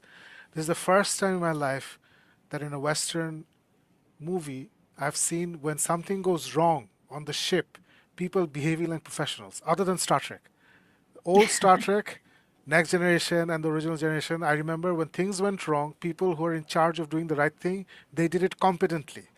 They Hmm. didn't run around like you and me, Shami. If we were in a spaceship and something went wrong, how we would behave, Yeah. they don't behave like that because they're trained. So Hmm. this is, I love the fact that like there are two separate stories here which go hand in hand. One is George Clooney on Earth, and then there's space mission that's going on concurrently. So the crew in the space mission, Jessica Chastain is there. Basically, this girl grows up to be Jessica Chastain, I think. So things go wrong, and I was like, wow, these people are actually acting like they know what to do, that they've been trained for this. Not like Ridley Scott's alien movies where, they go to alien planets and, oh, let's take off my helmet and sniff at strange alien plants, and touch that egg because I have not been trained. So I hate that shit. So if you like competency porn, I think, amongst other things, you really might enjoy this. Since you're snowed in, I think you Yep. and John can curl up to this movie. I found it brilliant. I absolutely love this. This is one of my favorite movies. But for some reason, not a lot of people talked about it. I don't know what the reason is. Maybe you're gonna watch it and go like, I know what the reason is. Shit, I don't know. I really, I really I'm liked it. It's sure one of my favorite. we do have a lot of overlapping in likes, so I Yeah, feel like if yeah. you like it, I'm probably gonna Mm. have a good time. So yeah. So competency porn for the first time ever, other than Star Trek, in a spaceship, in a mission. This is that movie where people behave like they've actually learned something in their class. I'm Yeah. hoping what's going to come out this year is Elder Arcanist, which is the last to the Astro Academy series, Mm-hmm. Cool. and obviously One Fifth Dragon, and then the Dragon Phoenix War, which should be the end of the trilogy for Words of Power. I want the fifth book, Anti Magic Warlock, to come out, and then I also want the Nexus finale to come out. So that's the end of the Nexus games. So those are my hopes for this year. Fingers crossed. I guess there's one other book that might come out. It's like a new project that I've been working on the side, but I don't know. It's kind of on the back burner because I don't have like a deadline for it. See, One Fifth Dragon has already been written, so it Mm-hmm. might sound like, oh man, I'm writing a ton this year, but One Fifth Dragon was done already. Like it's coming out in August, but it's been written a while back. The other things I talked about are projects that I'm in the middle of writing. So Speaking yeah. speaking of your work, Shakib Bhai was sharing about how he really loved the Star Mark trilogy, but unfortunately did not get the attention that it deserves. But is there any particular series or books that you thought might not do as well, but it really exceeded your expectation with all the loves from your fans? Um, I guess Words of Power. I didn't know if it was gonna Mm, like do well or if people were gonna like it. But anybody who's read it and the people who have read it usually write me being like, "Oh, this is really really great. This is fun. Like, mm-hmm, what a really great series. Like, this is some really great magic. I love the world." Like, a lot of people usually comment about that where they're like, "Wow, this is a really great world building," or "I've never mm-hmm, seen a magic system like that." A lot of people comment to me like something similar where they're like, "Whoa." Um, so I'm really glad that people were enjoying it. Like legitimately, I think Words of Power is a really great series. mm-hmm, I mean, not that I want to like pat myself on the back too hard. I think most of my books are pretty great, but Yes. I really like Words of Power. I think it's lots of fun. I do wish more people would try out Starmark Rising, just because I think it's one of my better works. mm-hmm, If anything, Shakib, you were like, "Whoa, you've advanced so much as a writer." When I read this, but I saw it was your second book. Uh, my writing career has almost taught me that maybe I shouldn't write as well, if that makes any sense. Like, I, I wrote Starmark Rising, and I was like, oh, man, I think that this is really great. I think people are really gonna love it. And then it didn't sell that great, and I was like, okay. So then I wrote the like really fun little YA Nightmare Arcanist, the Frith mm-hmm, Chronicles, and everybody loved it. Everybody clapped hard, and I was like, "Oh, okay. I guess people like YA, fantasy more than they like my super serious sci-fi. So I guess I shouldn't write super serious sci-fi anymore. I guess I should just mm-hmm. write fun YA fantasy because that's what everybody's clapping hardest for." So it almost went or did something in reverse where I'm like, maybe I shouldn't try so serious next time. I should try just fun. Mm-hmm, mm-hmm. But one thing that I really found interesting about Words of Power, in this particular geographical region, Southeast Asia, like we are all very fascinated about fairy tales, like from the Arabian Nights, Aladdin and Sinbad and whatnot. So it had that trope. It had demons. It had some magic system. So I was thinking that if this book was somehow to be translated in Bengali, like people would really, really, really enjoy this book because it has all those tropes. Hmm. And one thing that I always share with Shakib Bhai in his shows in the comment section or whatnot when I'm talking to him, that you're very criminally underrated as an author. Like, is that something that you thrive for? Like, do you want to stay as an indie author and avoid all the global attention, or do you want to blow up and become really mainstream and famous? Well, I guess I would love to blow up and be mainstream and Mm-hmm. famous. I assume that would be, I mean, obviously it would have some hardships because once you get so famous, it gets public hate. Like there's always Yeah. backlash, no matter how awesome or amazing you are. Like I love Star Wars, but there are people who are like, Star Hmm. Wars is the worst thing you've ever seen. Or I Mm-hmm. really like Marvel, but I have heard people like give a huge long rant about how Marvel is making everybody stupider and I hate Marvel, like that kind of. So if you become famous enough, you're going to get hate, right? And so maybe I would get lots of hate if I became famous, but I would love to be famous. I'd love if people read my stuff. I do Mm-hmm. because again, I consider myself a merchant of entertainment. So what I am peddling is entertainment, and I want people to be entertained. And if tons and tons of people are entertained, I'm like, wow, I did my job. I did a good job. And Mm-hmm. if there are people who don't like my stuff, I could be like, hey, just don't read my stuff. You know what I'm saying? Read Right. Right. whatever you want to read. I don't care what you read. So yeah, I'd love to blow up. I don't know why sometimes I struggle to get an audience. Now I think I'm very, very lucky. I have found an audience. There are people who read my books. There are people who talk positively about my books or recommend them in spaces and other stuff like that. So it's not like I'm a nobody or like I don't get any sales or something like that. But I would love obviously more success, because the more successful I am, the easier it is to do things that I have wanted to do, such as get my Mm-hmm. books translated into other languages. If I Mm-hmm. if I really explode, it'll be easier to do that. Right now, I have to pay people to do it, right? Like I have Yep. to pay like a translator, and it can be very expensive. And apparently, a lot of translating services, they're not very good, quote unquote. Yep. Like they're not very passionate about it. So when they translate it, it's like a literal translation, and it's not. Mm. It misses a lot of stuff. So if I want the really good translators, if I want the really good people to do like a translated audiobook, like in Spanish or Italian or German or some sort of other language, Arabic or something, I have to be popular enough to either pay for it myself or to warrant like a publisher picking me up so that they do it. Mm-hmm. Mm-hmm. So yeah, I'd love to explode and be more famous. I'm definitely not hiding under the radar. I'd love the radar to Mm-hmm. catch me. Mm-hmm. Like, Me on the other hand, I know exactly why I want you to explore and become popular, because of three reasons. One is you deserve it. Second is then me and Shakib bhai can actually boast about how we are the original and initial fans of you in this particular region. And thirdly, I would And love to see become those negative people who put others down. Oh, are you a new fan, etc. the gatekeepers. the Yeah, you're gatekeepers. gatekeepers. And thirdly, I would love to see the live action adaptation of some of your books, especially Time Mark Warlock. And I don't know who you would love to see play the role of Adair Finch. So that's something I also wanted to know from you, that if you had the opportunity to cast Adair Finch, who would you pick? Who do you think is the best actor to play this particular role? um, I guess I'm not like the biggest, like I know every actor name or actress name. Mm-hmm. Like I'm not like Mm-hmm. really into that. I guess let me think. A lot of my favorite actors probably aren't the best. Maybe like Mm-hmm. a scruffy Chris Evans, right? Who's the Okay. guy who plays Captain America? Is that Chris Evans? Yeah, Chris Yep. Evans. That's Yeah. Yeah. Okay. yep. Yeah, that guy. He could be fun. As long as he was scruffy looking. I mean, that's the problem. A lot of these actors look like so. Hmm, they might not. They might not be great for that. I don't know if he's in the right age range.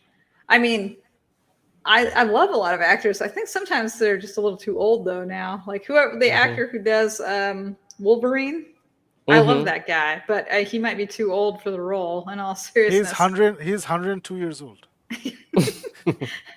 well, he was younger when he played Wolverine, and that came out 20 years ago. So Yeah. I would Yep. guess he's like 60. Yeah. You know what I'm saying? And Adair Yeah. Finch Yeah. is Yeah. like 37. So it's not really. I imagined him 20 years younger. Perfect. um, you know, oh, What about the guy from Supernatural, Dean? one of the brothers. I don't know if you've seen I've never Supernatural. seen Supernatural, so Oh my God. So he's perfect. So the older brother from Super, I forgot his name. Mm. The older brother from I'll trust Supernatural. you. You know.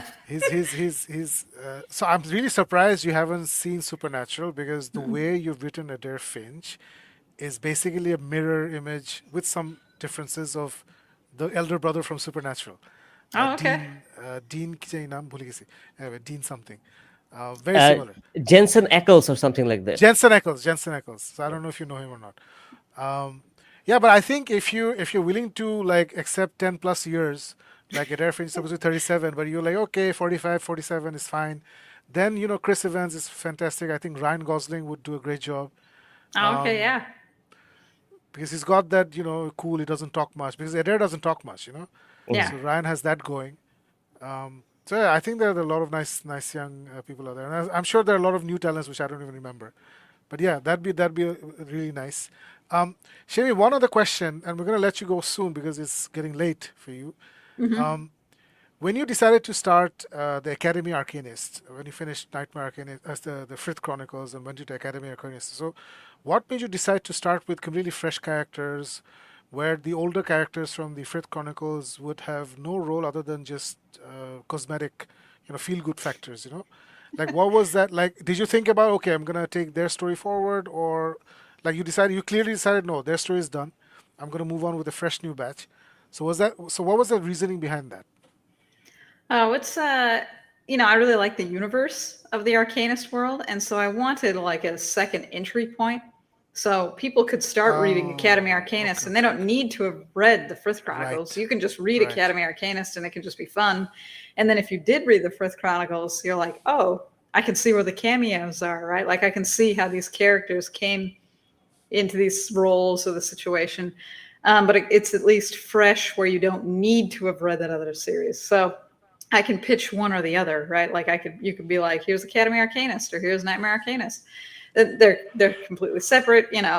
People can just enter the series through either one. So it's more like just an honest decision to have like ways to get into this world and have fun in this world, and you don't have to be bogged down necessarily by reading 13 extra novels in order to read this one. It's like, no, this one's just fun all on its own. You can just read this one standalone and its little series if you want to. So maybe I guess a marketing decision than opposed to an artistic one. No, but that's a very smart decision. I think that's a fantastic decision. But are there people who are like me who's like Shami? I need another three books with Zelfrey and Voke's Oh sister. yeah, What's her name? What's his name? What's her name? The guy Ilya Ilya. is yeah. I really really miss Zelfrey and his fiery personality, and I would love to see the further adventures of Zelfrey and Ilya and at least three books. It doesn't have to be end of the world shit. Just a fun adventure. Sort of like Adair Finch stories. It's not world shattering, but it's important to the person who's going through something. Like personal cases. I would love to see. I don't know if you've ever considered taking some of the characters from the Frith Chronicles and doing little spin-offs. I have no idea if you've ever thought about it. Have you? Well, I wrote, there's a book called Arcanist Fables, which is a whole bunch of short stories told from perspectives not Volk. I don't know if you Oh, read it, but no, it's I didn't technically, even know it existed. yeah, Nice. it's out there. It's just short stories set in the universe. One of them is from Zelfrey's perspective, right? One of them's from Zaxxas. Like they're just short stories. I also write short stories for my Patreon. So I have like a Patreon where you can follow me and I give people updates and they can read chapters early, like before it's even published. Like I'll put chapters of like the next Warlock book up there and of the next Words of Power book and stuff, so they can read all this stuff early. And every month I basically do a short story. And sometimes I do Arcanist. Shami, what's your Patreon address? Oh, it's just like Shami Stovall at Patreon. It's not particularly clever. It's just so you can find me easier. Um, and so I do stuff like that. It's like this extra content, right? Like, so if you're supporting me extra, here's just a whole bunch of extra bullshit, and here's a whole bunch of fun things. So yeah, I do it. I guess is the answer. Yeah, but these are short stories. I want something longer, something I can sink my teeth into.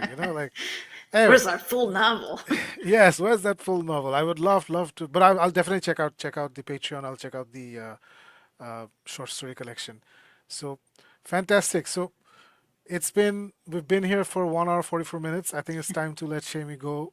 But before we do that, Kaiser, any last things you want to talk about? Yes, one thing that I really wanted to ask you, because I myself, I play a lot of video games. I did a lot of comic books, watch a lot of anime, and recently I've been playing a lot of indie games because I think 2025 has been a year where a lot of great indie games has been released. I don't know if you have played them. Like I've played Absalom, I have played Skate Story, and recently I have been playing Tiny Bookshop. So I wanted to know what are your top five GOAT anime, video game, fantasy book, and sci-fi books so that I can get some good recommendations from you.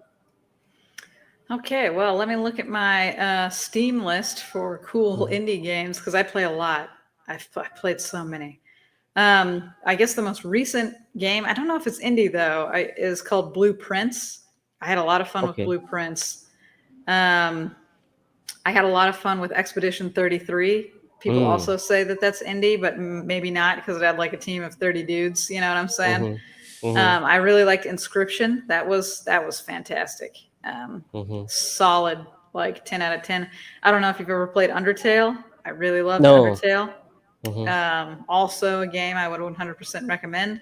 How many is that so far? Well, we got Blueprints, Expedition 33, um, Undertale. Uh, what else? Else did I list? I just listed it. Inscription. Yeah, Inscription. Mm-hmm. I don't know if you've ever played Stardew Valley. That one's classic. I did, but Oh, I okay. think it takes a little bit time to get into it. It's true. Some. It's a long game. Mm-hmm.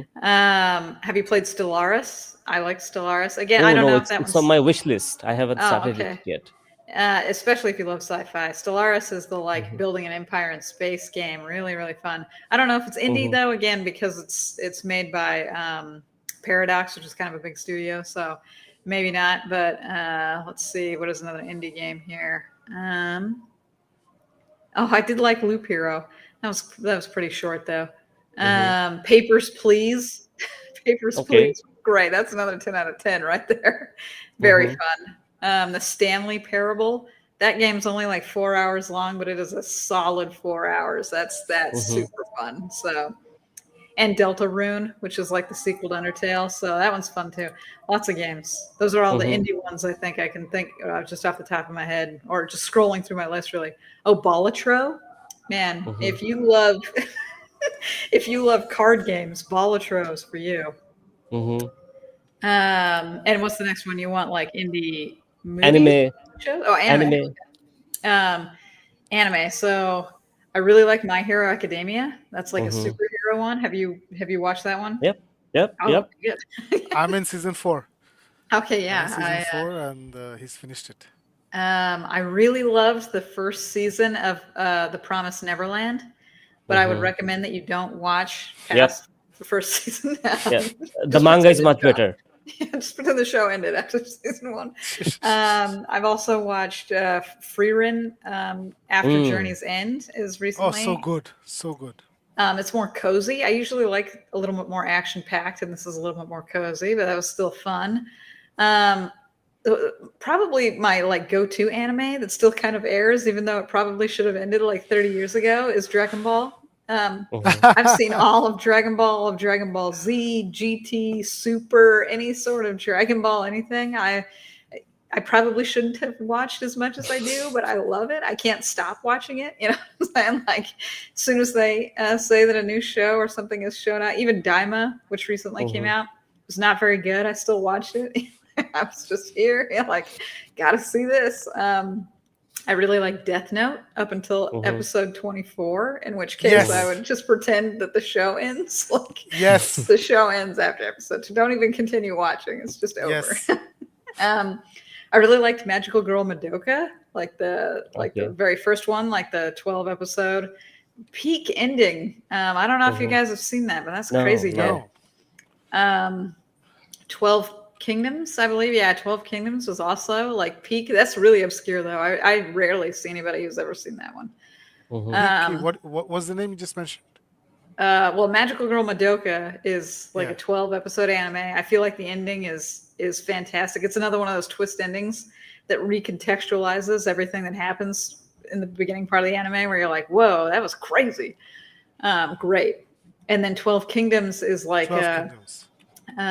is a really fun. It's an older anime though, like, but it's very fun, very fun. The Rose of Versailles is coming out with a brand new anime, and it's based off an older anime that was also peak. The Rose of Mhm. Versailles is basically about um, Marie Antoinette. See, I'm just a history buff, and Mhm. Mhm. it's shockingly accurate. If you watched The Rose of Versailles, you basically know everything in real life about Marie Antoinette. Like it's Wow. just Okay. facts, and you might be watching it, you might be like, that can't be real. It's real. That's what happened. And I'm not even joking. It was like it's Mhm. that kind of fascinating where you're like, that's kind of preposterous. I don't know if that happened in real life. And then you go and read about it and you're like, oh my God, she did have a $14 million necklace that she fucking lost like a like a weird bimbo. Like so, it's just fun like that way. I mean, most of the time I just watch shonen anime. So if Mhm. you've seen Solo Leveling, I don't know if Oh you yeah. like Oh my Solo. Yep. God. It's Yeah. Yep. brilliant. Love it. Um, well, sometimes I almost hesitate to recommend them because they do feel a little samey, like where every shonen anime is about the main character just whooping everybody's ass. But Mhm. I really love them. Like that's probably my favorite genre of anime. So just Mhm. any shonen anime, I almost blindly recommend. Um, Solo Leveling, I guess, is a little weird because the main character is a little bit of a psychopath. Like I Yep. think I prefer shonen where the main character is good as Mm. opposed to evil. And Mhm. he's pretty psychotic. There are a couple episodes where I'm like, did he need to murder everybody? um, but I guess it's different, so it's a little fun. Yeah, so those are some of the anime I can think of just off the top of my head that I almost Mhm. universally recommend. I guess if you really like romantic anime or like romance comedy, the My Story, that's the name of the anime, is Mhm. very funny because it's about a super strong but kind of ugly guy who saves a girl from getting like molested on a train, and then he's trying to get her to romance his best friend because he thinks he's unworthy of love because he's so ugly, but she's actually in love with him. So that's cute and funny. You know what I'm saying? Mhm. Like things like that. But yeah, I mostly gravitate towards shonen. I do like things like comic books and superheroes. They've been my jam my Mhm. whole life, and I feel like shonen anime is like the closest to that in like the Yep. anime world. So I just like shonen. Mhm. Mm. Mhm. I'm But trying but to. but as a but as an author, like, what are your goat fantasy as well as sci-fi books? Um, so my all-time favorite sci-fi is definitely Stranger in a Strange Land by Robert Hyland. Um, Mhm. I felt like that was super philosophical, super grand, super epic. I recently started reading Red Rising and thought that that Mhm. was fun. It's not as sci-fi, it's a little bit more YA. I know that's going to sound Yes. crazy, but it's definitely a little It's more YA. YA. But it's fun, like that's a really fun sci-fi that I've recently read. A lot of my like go-to all-time epic ones are like older. Like I like Ender's Game. I'll sing Ender's Mhm. Game to here to the moon and back. I did like Dune, although Dune is really dry. It's hard to recommend Dune for people to read because the The prose is ending. very See, like, I read Dune again before the movie came out, and I remember reading it like a long time back, and I was not a big fan. I enjoyed it, but I was not a big fan. I read it again, and I'm like, oh, okay, I was right because I don't like the ending. The ending is not nicely written because I don't know if you've seen the movies. Things just happen at the end. There's no planning. There's no nothing. yeah. Things just happen at the end, and everybody wins. So that's exactly how it is in the books. It never really grabbed me the way it grabbed everybody else. I understand it's the modern retelling of the Chosen One. The first time it was, so I guess it has more pioneer value rather than I would say it's sort of like the books of H.G. Wells. Like the books are really dry, or Mary Shelley's Frankenstein, very dry book. Did you see the recent movie? I hated it, but people are getting Oscars right and left. No, I didn't Boring. see it. It's so boring. It's like really it's beautiful boring. It's like a horrible. Anyway, but everybody else loved it. So and I love Guillermo del Toro, so I'm happy for him. Um, But yeah, so yeah, Dune. I was not a big fan of Dune ever. Well, so yeah, for sci-fi, all of my stuff is kind of old. Like it's harder to recommend some of the newer stuff. But Red Rising, the Bob Red verse, like Rising, the I think is Bob verse is fantastic. Red yeah, Rising, I get a lot of anime feel. You know, the way it ends, yeah, the yeah, way the books end. There's a lot of a lot of escalation drama, and yeah, a lot of and drama, which feels like yes. anime, which I enjoy. So I'd recommend that. Bob verse is fun. If you consider this sci-fi, I'd recommend Dungeon Crawler Carl. Hmm. Um, that's a lit RPG. Some people really don't like lit RPG, but it's like exploding right now. So I feel it resonates with a lot of people, right? For fantasy, I think Unsouled and Cradle, like the series, is a really Hmm. great like modern, especially indie, like fun fantasy. Um, some of my older favorites in fantasy, actually, one of my favorite, this might be controversial, but I read it when I was a teenager and I still love it to this day, is the Black Jewels trilogy by Anne Bishop. Um, Never heard of it. just fun. I mean, it postulates a world where people get magical powers based on the color of gemstone they're born with. So the darker the color, the more powerful they get, right? Um, it was fun. It's kind of, I think it was written in like the 80s or the 90s, so it's a little bit older. Again, it's harder. Dungeon Crawler Carl is obviously newer. What are some of the, I need to look at my Kindle. Right. Dungeon Crawler Carl, I was watching Matt Dinneman in the recent Dragon Steel. He was there with Brandon Yes. Sanderson. So Yes. so he said that he's a pantser. So the pantser are basically authors who don't know what the next page is going to be before they write the first page. Mm. So and I'm like, okay, so that makes a lot of sense why the books are so rambling, and I lose interest in the middle, and then I skip a lot, and then I get my interest back.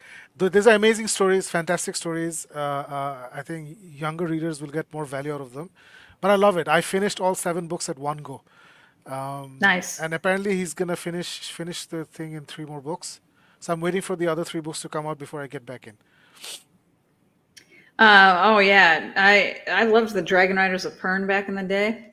Um, Is it good, Shamey? I don't know. I always liked the covers, but I was yeah, oh like, yeah. something threw me off. I don't know what. I was like, is it gonna be good? I never got into it just based on the feel of the covers, which is very intelligent way to decide. But Well, if I like Dragonlance and like the I Dragon love Riders of Pern. Dragonlance. Yeah. Well, so I read them both around the same time. And again, I feel bad because I'm like, man, my go-tos are like older ones, but Unsouled and Cradle and Dungeon Crawler Carl, I feel like super modern, and these ones are like way older. But the Dragon Riders of Pern is really fun. This isn't a spoiler. Frankly, it's a super old series, so if you don't know this, that's on you. It's actually sci-fi. Um, Hmm. it's Yeah. they're on a different planet and they have like psychic bonds with these like creatures that they call dragons, and they're fighting basically an alien threat that they call the Thread. Very cool, like very very fun. It starts off like this is going to be a fantasy, almost like Game of Thrones, but then it turns into this like sci-fi epic, and I thought that was really interesting and unique. But very few things do that. I do like books like Game of Thrones, but I rarely ever recommend them. So I think Game of Mhm. Thrones, the very first book, is masterclass. Okay, like that first book is so good at weaving multiple viewpoints into one singular goal that I've never even seen it done better in any other book I've read. But the rest of the series just goes downhill for me, like where I Mm. personally thought every other book after that was just subsequently worse. So then I Mhm. feel weird recommending the series, you know what I'm saying? Because I'm like, Yep. well, that Mm. first book is chef kiss. Like, that's so beautiful. Um, very few books ever touch it, but because it's just the first in a series that I feel like degrades itself or like goes so low that I hesitate. Like I'm like, if you want to see masterclass writing, pick up that book. It's kind of how I feel like with Fourth Wing too. Um, I feel Fourth like, Wing is a tragedy. She writes so well, but the yeah. story is so poor. So that's what I It's was gonna just say is that she is a masterclass at writing. She does some really great. There's interesting turns of phrases. She gets a lot of information quickly in like just a couple sentences.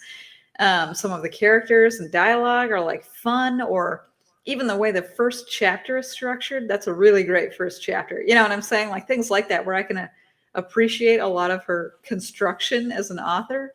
But I didn't like the book. I'm saying? Like, I just didn't like the book. There are lots of books like that where sometimes when I read it, I'm like, wow, this was really great for X, Y, and Z reasons, but I don't know if I would recommend it to somebody because I didn't really like it myself. So yeah, those are the books that I guess I would recommend, like where I would be like, wow. I do like Dragonlance. It is old. I do like the Black Jewels trilogy. I guess I think that was written in like the 90s, so it's not as old as some of the other things I'm talking about. Cradle is just an instant classic, especially in indie circles, and Dungeon Crawler Carl has totally exploded off the charts. So I feel really good about those ones. I guess I really love my husband and I love his work too, so I would recommend him. But he only writes lit RPG, so you have to enjoy lit RPG if you're going to read any of his stuff. And I guess I would recommend that you read his Corrupted Core because it was a really great example of dungeon core. I don't know if you guys have ever read books like that, but it's a book told from the perspective of the dungeon. So the dungeon grows and makes itself attractive to adventurers because adventurers that die in the dungeon empower the dungeon itself. So it like makes loot and things to entice people to come in. Like that was really interesting. It's a really interesting concept. He writes a really fun story. This dungeon is basically a good dungeon, frankly. It makes an entire town over the top of it and like makes the economy really great so that people come and live there. and then it starts harvesting the XP from people who just die naturally.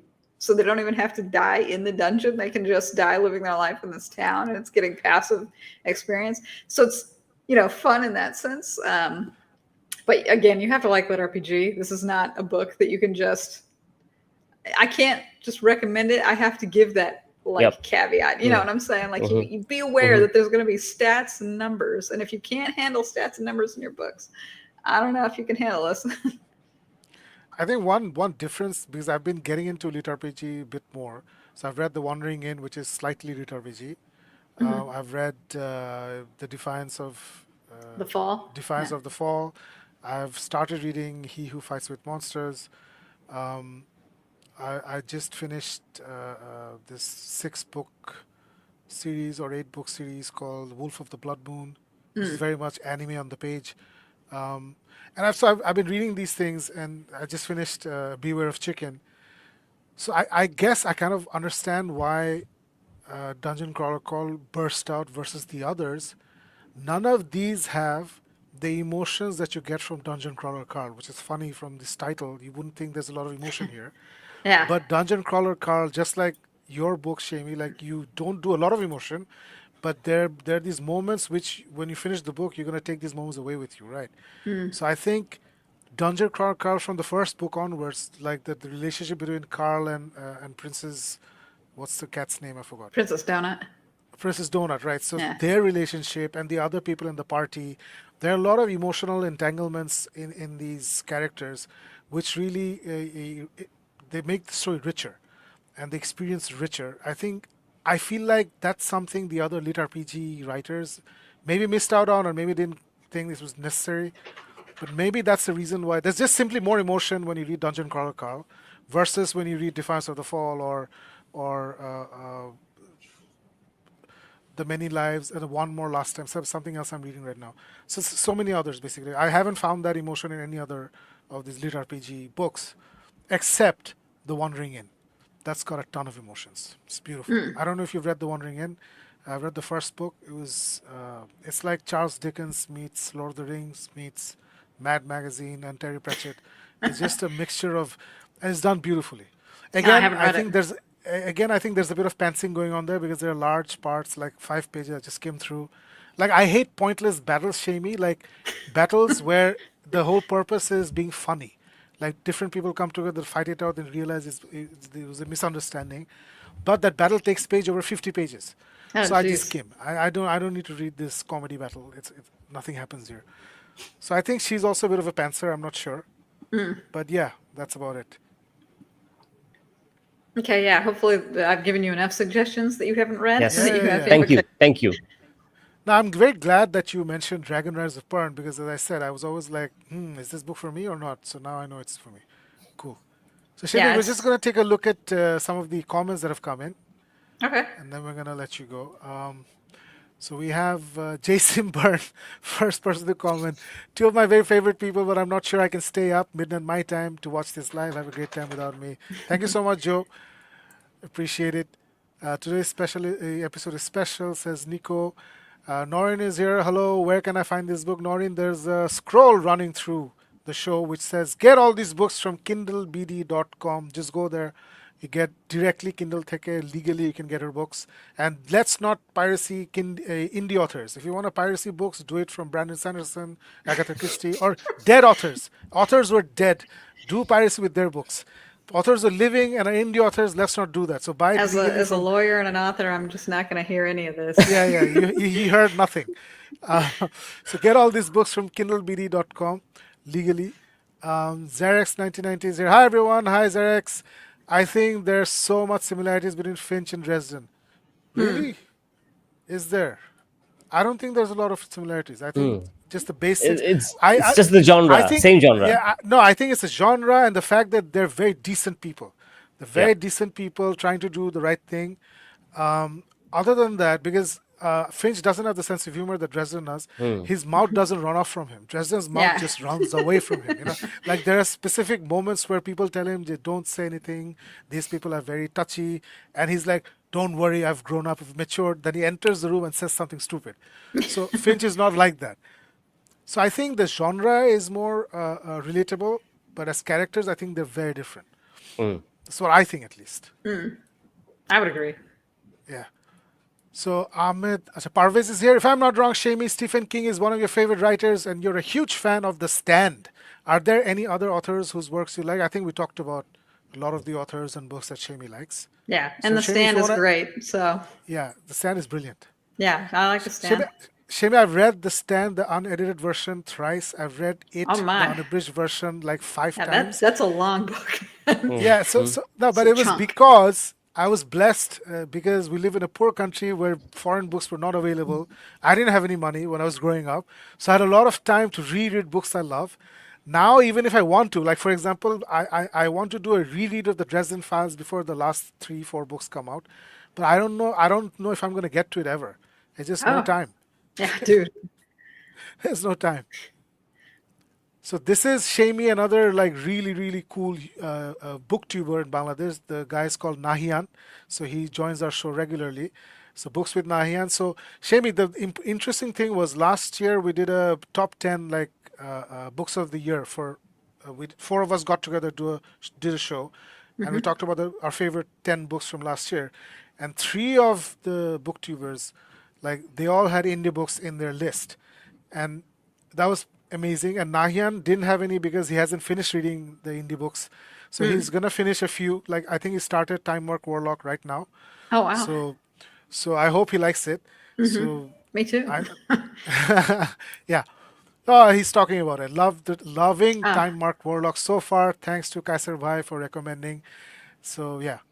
So nice. Shami, this bhai tie, we say bhai when it's somebody elder we're dressing. It's like the Japanese, like they say, what do the Japanese say, Kaiser? It's Senpai. Senpai. in Words of Power, Rimon Kun, Rimon Ves. So the way Yes, of yeah. Yeah, addressing yeah. someone senior to you.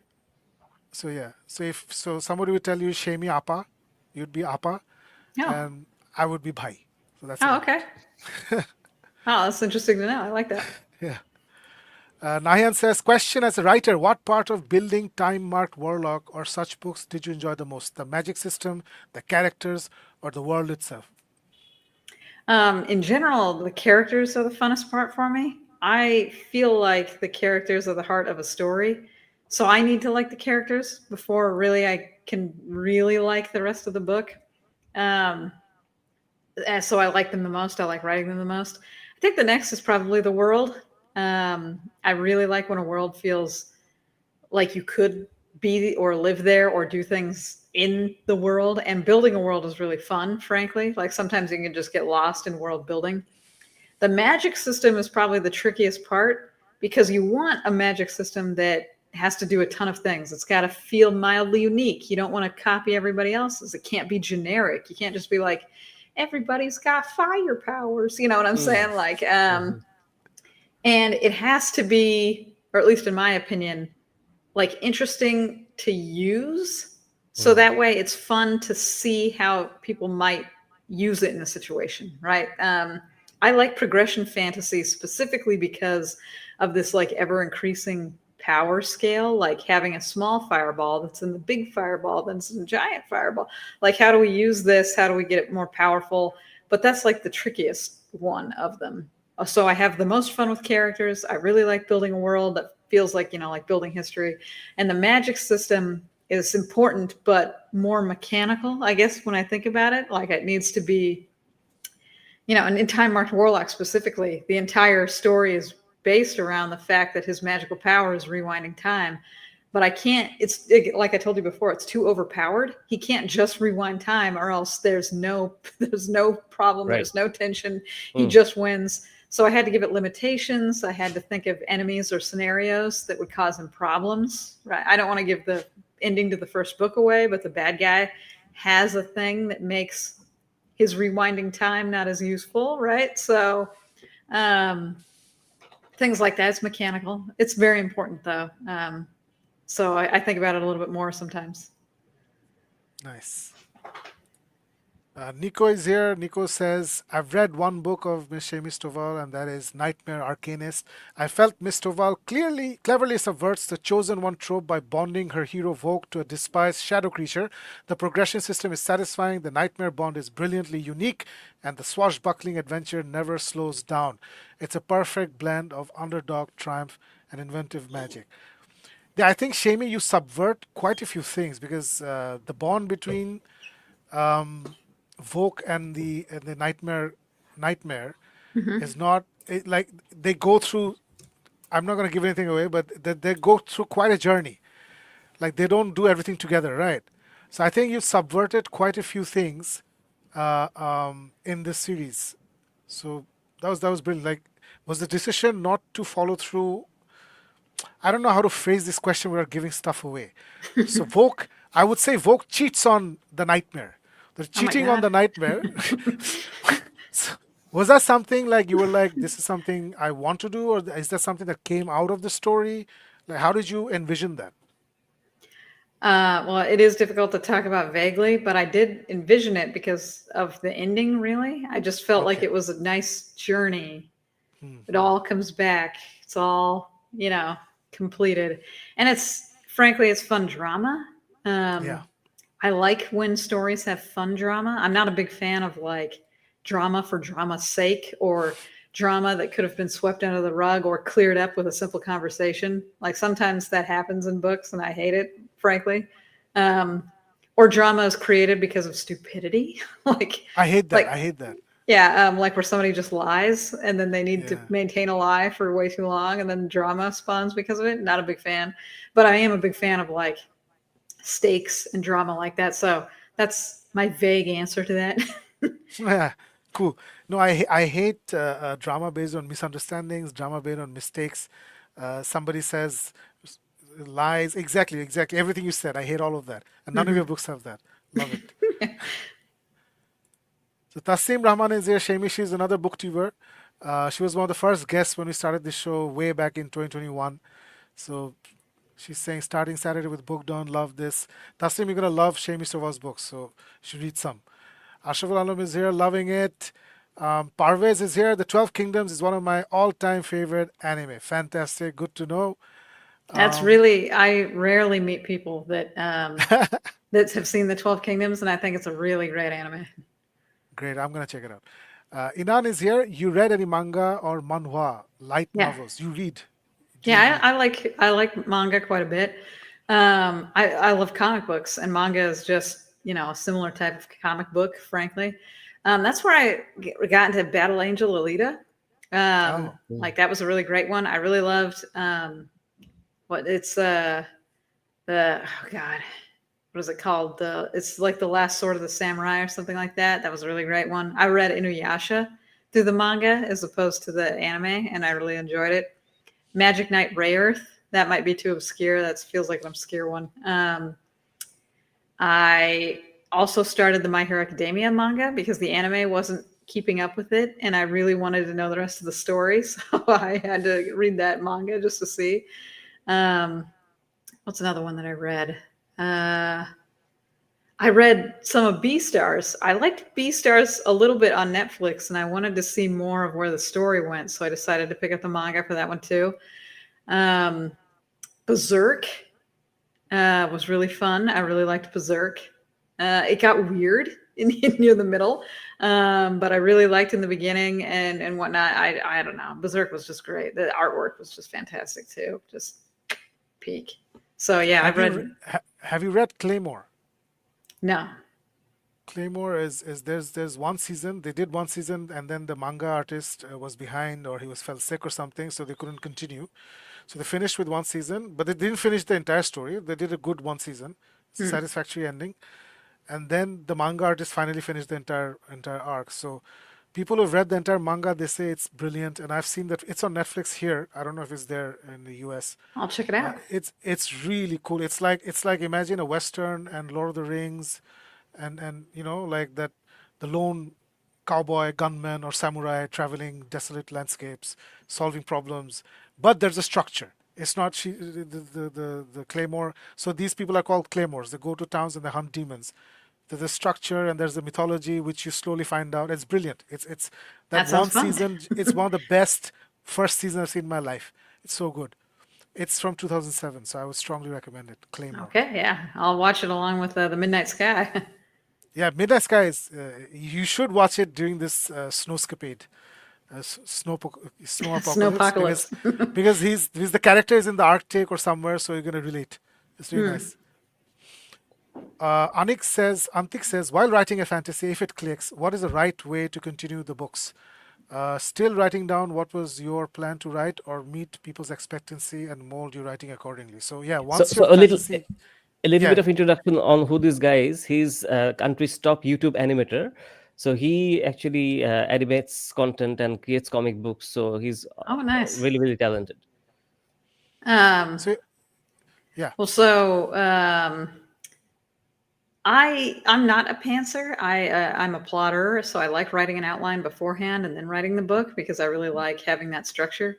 I feel like knowing the ending helps me constantly move towards it.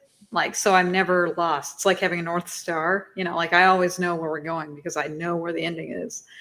Um as a when it concerns people's expectancy, I guess I always think to myself, if I make a promise to the audience, I need to fulfill the promise. Hmm. So if I set up foreshadowing, if I put that gun on the mantle, I better have these things go off because that's a satisfying thing for a reader to experience. It also just helps to read in your genre and know what people kind of expect for the genre, right? Like you have to kind of be a master of the genre in order to do things like subvert tropes or know what tropes people want. You don't really want to write sci-fi and then it's nothing but romance, right? Like it's just a heavy romance plot because you might disappoint a lot of sci-fi readers because that's not really why they're here. Now they don't mind romance, you know what I'm saying? Like you can read a ton of sci-fi. There's lots of romance subplots. People like that, but if it's mostly romance, you're probably going to anger some people, and you just get a general feel from that by being submerged in the genre, right? Like if you want to write a superhero comic book, you probably should read some superhero comic books. Yep. Mm. Actually, the biggest way to fail as an author, in my humble opinion, and I've seen this happen a couple times, is when authors come into a space with the I hate the genre and I'm going to show them all how it's done. Mm. Okay. And I've seen it a few times, like this very arrogant, like, I know how to do this better than these people do. They write terribly, but I write amazingly. And I'm going to show Mm. them. I've never seen that go well. Just never. so you're talking about 90% Hollywood producers, basically. Well, that lines up with most movies nowadays then. Like, Yeah, jeez. yeah. All right, so Nahian is very happy. He's like, yay, party poppers all around. Welcome to Bangladesh. Yes. Then we have Jannatul Mafi. So Jannatul Mafi is like a serial reader. He reads 10 books a day or something. I don't know. He keeps Oh my reading goodness. books. Like he literally he's like one day I'm reading The Wandering Inn, and like 5 days later I finished all 15 volumes. And Wandering Inn Shami, like there's like this Yeah, thick. they're like If you this thick. if you throw it to someone and they get hit, they'll die. Yeah. So he finished it like in 2 weeks. So this guy's amazing, and he gives me a lot of great recommendations. So he's asking us, have you guys read The Last Revolution? I don't know what that is, I Mafi. haven't read it now. Have not read it, no. All right, so we're done. We're done with our comments and everything. So, Shami, thank you so much for being here. It's a weekend. So you're always home, so Yeah. I'd say yes. So, do weekends matter for an author working from home? Well, yeah, definitely. I have to mail a lot of books. A lot of people buy signed books from me, and so on the weekends, most of the time the post office is closed or something, so I don't have to go there. But most of my days, I have to wake up, go to the post office, do stuff like that, and on weekends I can't. So, but this is actually perfect timing to kind of end the show because I think my baby is waking up, and so Perfect. yeah, I'm gonna go make sure that he gets his milksies and then goes back to bed, right? Yeah. um, but yeah, this was great, you guys. I had a lot of fun. I love talking about anime and books and story writing and story structure and all that kind of stuff. And I'm glad you recommended me some stuff to watch because that sounds great because we are going to be snowed in. So we'll have things to do. So long as we don't lose power. Yeah. Sometimes in these Hopefully. snowstorms. Yeah. So if you lose power, what happens? Like, what about the heat in the house? Well, so most of the time the power is restored within, a couple of hours, maybe 4 hours max. Okay. So, if we just stay in the house and it's warm, that's fine. There are emergency shelters if for some reason things go super duper terribly. Like there are contingency plans, but the Okay. snowstorm isn't expected to be that bad. It's not like Mm. anybody is expected to die. It's just going to be inconvenient. Yeah, because if we lose power here during storm, we just sit in the dark and get mosquito bites, and that's it. Oh, Nothing geez. worse than that. So, but with snow, it could be life and death. But good to know their shelters and their plans. Oh, yeah, Shame, there are other things. they're good, good. So, Shami, thank you so much. Kaisa, anything, one last question or one last comment you want to throw at Shami? No, no, Sure. just a request that please do take care of your health because as fans, we would want more great work from you. So that's about it. Okay, yeah. I also want to live because my baby was just born, and I don't want to leave me quite Yep. yet. Yep. Mm. But I also have lots and lots of stories to tell. They're all trapped in my head, and I need to get them out into the world before I die. So that's my goal. And Shami, I'll just leave you with this on behalf of the 20 dudes who love Star Mark Rising and Star Mark Vendetta. But no pressure, but we would love it. We'd love it if you just, I don't Yeah. know, Well, Star anytime Mark soon, if Redemption is the name of the third one, and it's Mm. redemption, coming. Yeah. if it's anytime within this year, we'd be so happy. Okay, I'll Um, try. all right. I'll dedicate it to Thank, you. Then yes. dedicated to Shakib. He got on me. Thank you so much. Please give my hello and my love to John, and of course, hello and love to the baby as well, who's John Jr. Yep. Thank you so much, Shami. You're an international treasure. You are really, you're powerhouse. You're a beast. You're an amazing Absolutely. author, and I have no doubt that you're going to blow up very soon. And it's our privilege that we could host you and hang out with you for these Well, one and a thank half you for hours. having me. It was super fun. So, Yeah, we in we, we fact, were here for like 2.5 hours, and I feel like the time just flew by. So oh that shit, was it's great. 2.5 hours. I thought it was 1.5 hours. Okay, Yeah, all no, right, it was a cool. long time, but I had fun. It was great chilling with you guys. Yeah, always fun to And chat of about course, all the and fun thank things in the thank world. you so much for letting me visit your house and spend so much time with you. You've been very gracious in person on this show as well, and I'm sure Bangladesh will discover your books very very soon. We're influencing people who know us, people who listen to our shows. Yep. They're Yep. slowly getting into indie books. They're getting into your books, so it's gonna happen. It's gonna happen very very soon. So Shami, good night. Have a good weekend, Yeah, and have fun. see you on X. Bye. Yeah, see you there. Bye.